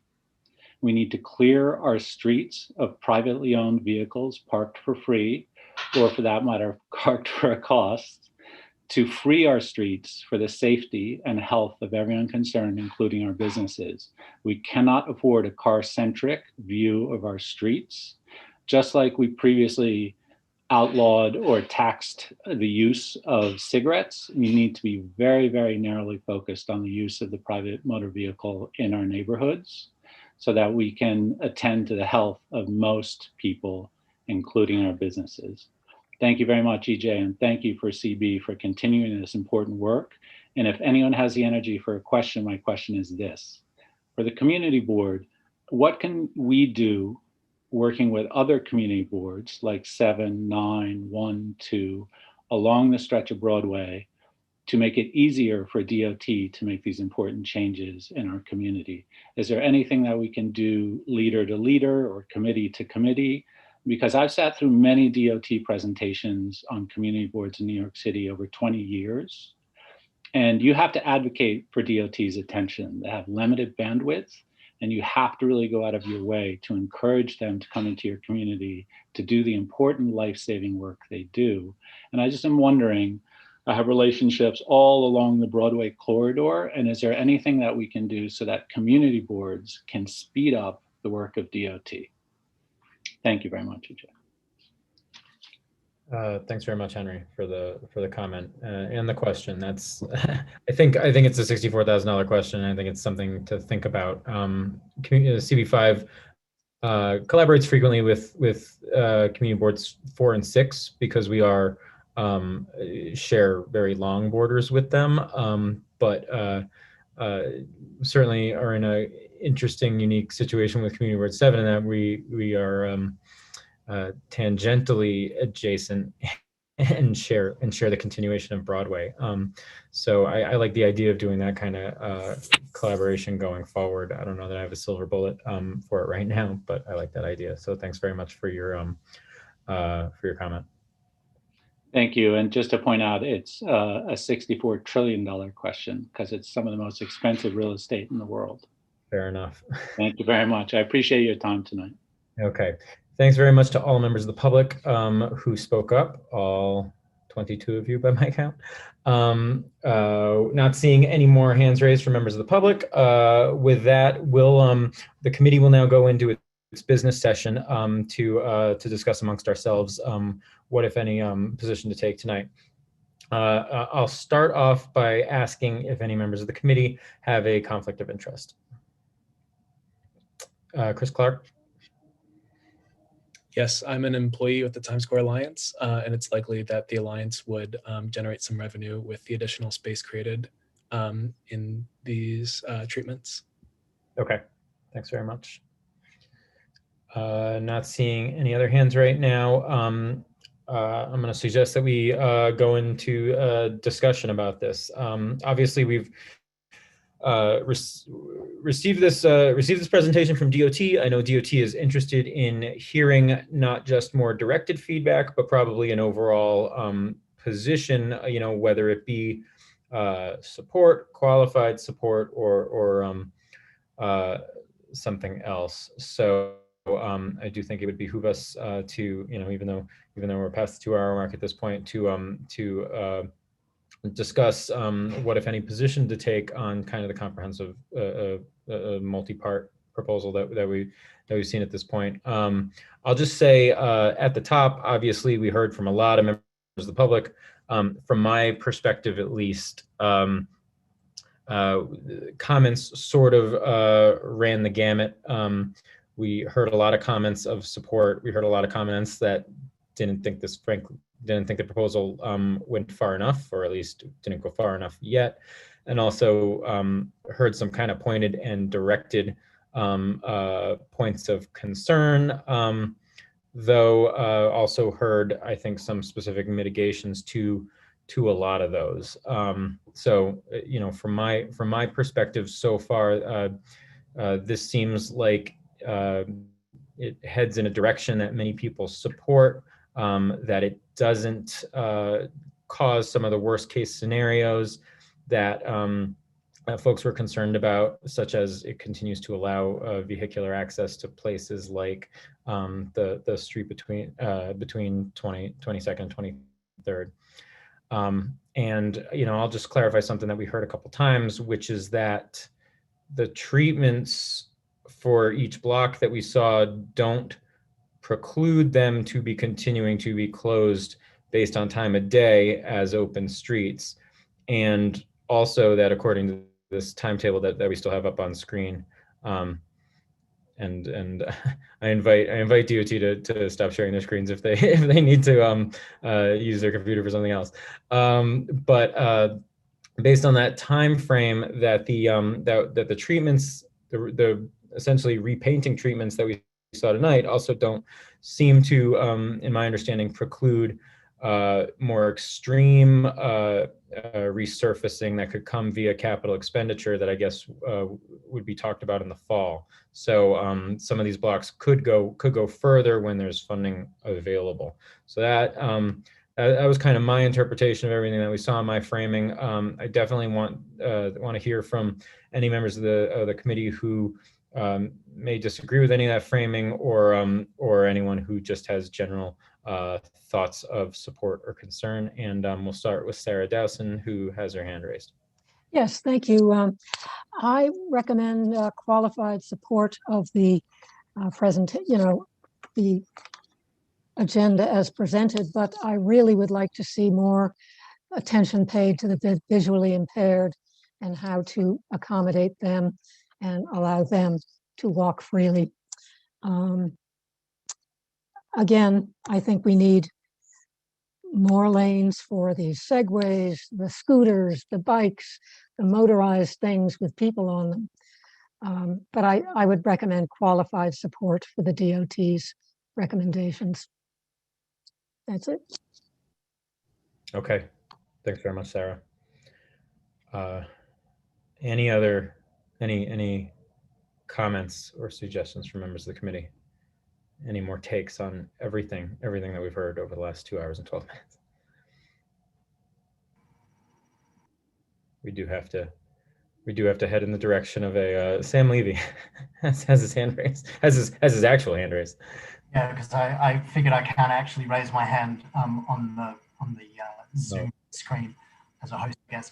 I also would sort of lend qualified support. I think my biggest problem is that we are always back in the same situation with the bike lanes, in which we hear genuine and legitimate community concerns about the behavior of cyclists, both in the bike lanes and off of the bike lanes, as well as a sort of general shrug from DOT, which I understand that it's not their job to engage in enforcement. And given that we've been having this conversation now for about 4 or 5 years, I would like to suggest something really simple, which is, as we talk about signage, and that seems to have come up a lot, and as David Ellis mentioned, that City Bike no longer puts rules up on the bike docks, I would like to suggest that if we're going to offer our support for this proposal, that we also require very simple signage that says that cyclists are required to use bike lanes when they exist. This seems to be one of the major issues that keeps coming up. There is no ambiguity in the law. There is simply a lack of enforcement, but also, to my mind, a complete lack of education. And given that we are talking about visually impaired, given that we're talking about shared streets, and given that we are talking about not shared streets, simple signage indicating to bicyclists that they are required to use the bike lanes where they exist and where they are safe seems like a no-brainer to me. And I would like to add that to a resolution as a start in our attempt to rein in some of the behaviors that we keep hearing about. Thanks, Sam. And you know, I would simply say for myself that I certainly have no problem calling for that and saying that you know, markings that indicate what is currently the law are a good idea when we're trying to encourage the configurations that we just saw tonight to be used in the way that they are intended to be used.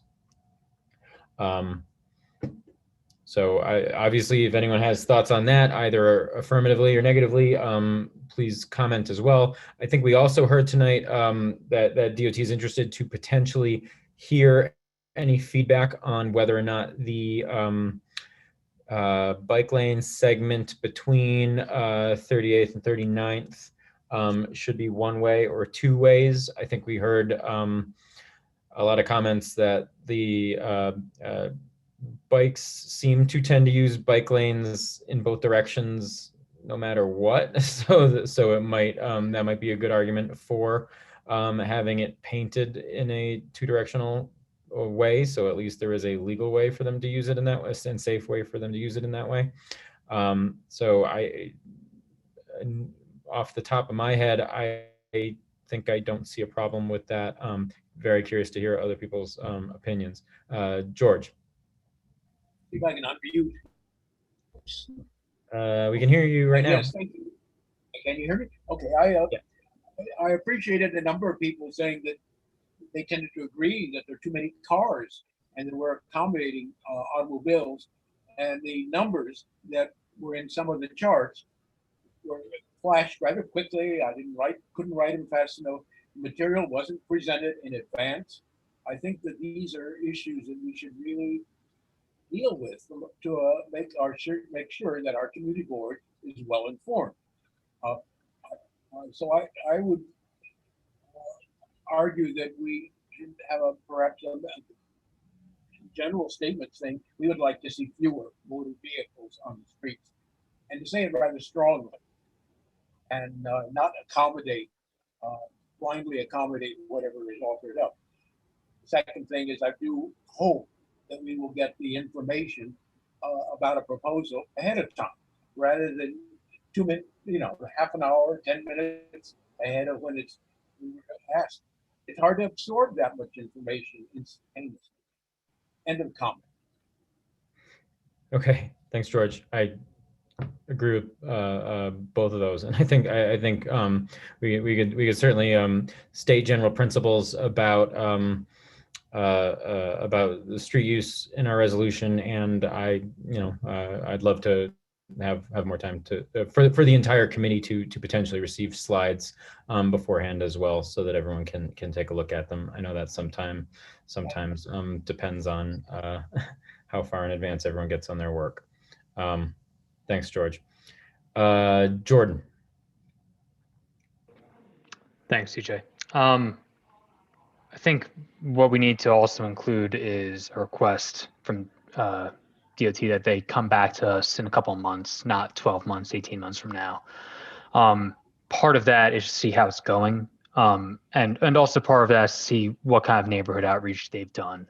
I understand George's comment about wanting fewer cars.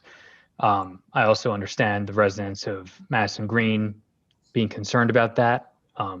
I'm always concerned about people who need cars to get around, specifically some of our elderly neighbors, some of our neighbors who need the use of wheelchairs, walkers.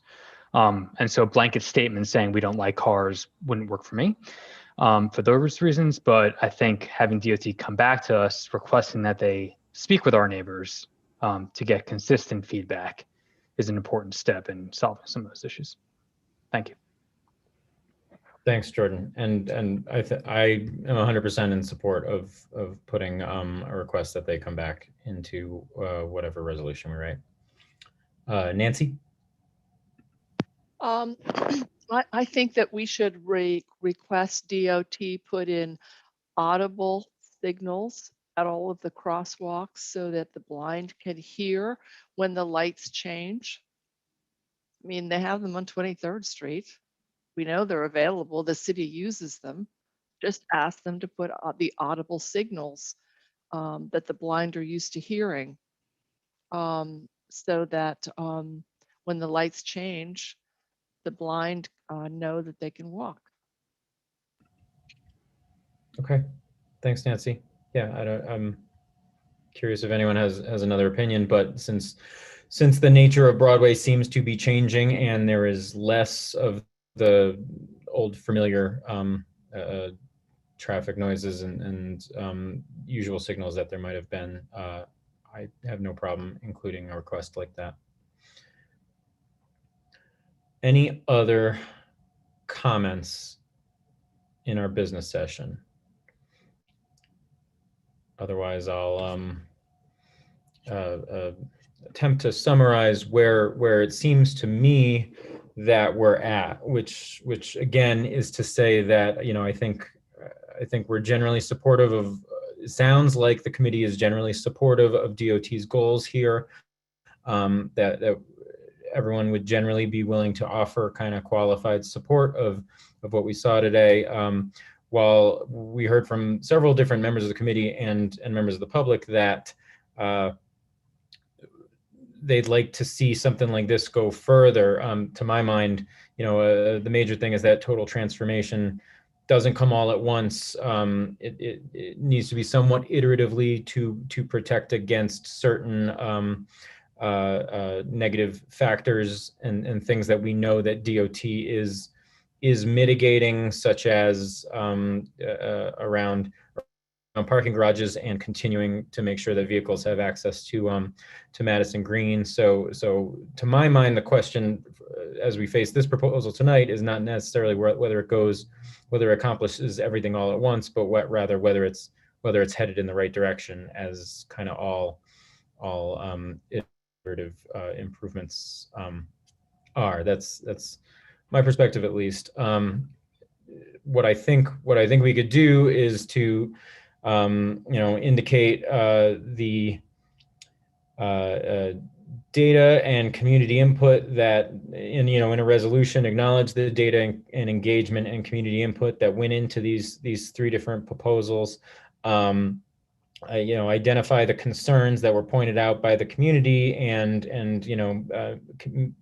make our support contingent on the mitigation that we heard about, such as continue allowing vehicle access between 22nd and 23rd Street for residents as needed, for mitigating the three left turn situation as we heard about, surrounding parking, et cetera. And then finally, as was mentioned by members of the committee, stipulating that DOT comes back in something like a 3 or 4 month time period in late summer. Let us know how it's going. Let us know what neighborhood outreach is continuing to happen, to request that bicycle signage and rules of the road on bike docks and that cyclists are required to follow the existing law on bike lanes, and simply reiterate that we think that is within DOT's power to post.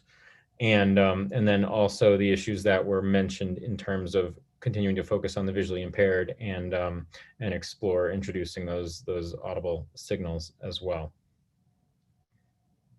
Any thoughts from members of the committee on whether that sounds like a reasonable position, whether anyone would support that, whether they have a problem with it? I like it. Thanks, Sarah. Anyone else? I agree. I'd be supportive of it with those. Okay, thanks, Matt. Well, not hearing anyone disputing that. Would anyone like to make a motion?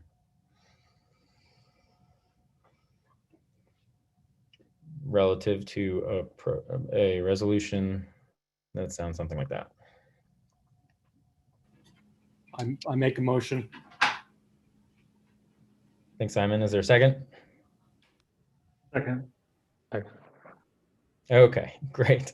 Then let's take it to a vote. Sam, would you like to do the roll call? I will do that. Okay. Motion reflecting the resolution and stipulations that were just mentioned in qualified support of the DOT proposal. Starting in alphabetical order with Zach. Yes. Chris Clark. Not entitled. James Dale. Yes. Sarah Dowson. Yes. Jordan Goldman. Yes. Nancy Goshow. Yes.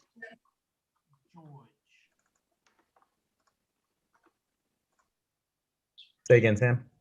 George, can you hear me? George, okay. I'll come back to you, George. Matthew Hartman. Yes. Joel Maxman, who I believe has had to leave. Is that correct? Yeah, that's correct. Janet. Yes. John Raybar. Yes. Noah Stone. Yes. BJ. Yes. Simon. Yes. And Pete Webb. Yes. Excellent. And then EJ. Yes. And I'm a yes as well. Motion passes. Did George get a chance to vote? Oh, George. George, if you could unmute and let us know if you have a vote. I thought I voted no. Oh, okay. Oh, okay. Thank you, George. We didn't hear it, but thanks. We'll mark it down. Okay, thanks very much, Sam. Thanks to all the members of the committee, the presenters from DOT, and all the members of the public for your patience and for sitting through a marathon issue that that we wanted to make sure that everyone was heard out on. Really do appreciate your cooperation tonight. We will a resolution as such will be drafted, and then will come in front of before the full board of Community Board 5 for our full board meeting on Thursday, May 13th, I believe it is. Any member of the public is as with any full board meeting entitled to show up and speak for 2 minutes on any topic that they like, including this, which will probably be voted on by the full board that night. With that, thanks again to members of the DOT for walking us through their presentation today, and my personal thanks to all the members of the committee. I think with that, we're adjourned. All right. Good night, everyone. All right. Thanks, everybody. Thank you. Have a good night.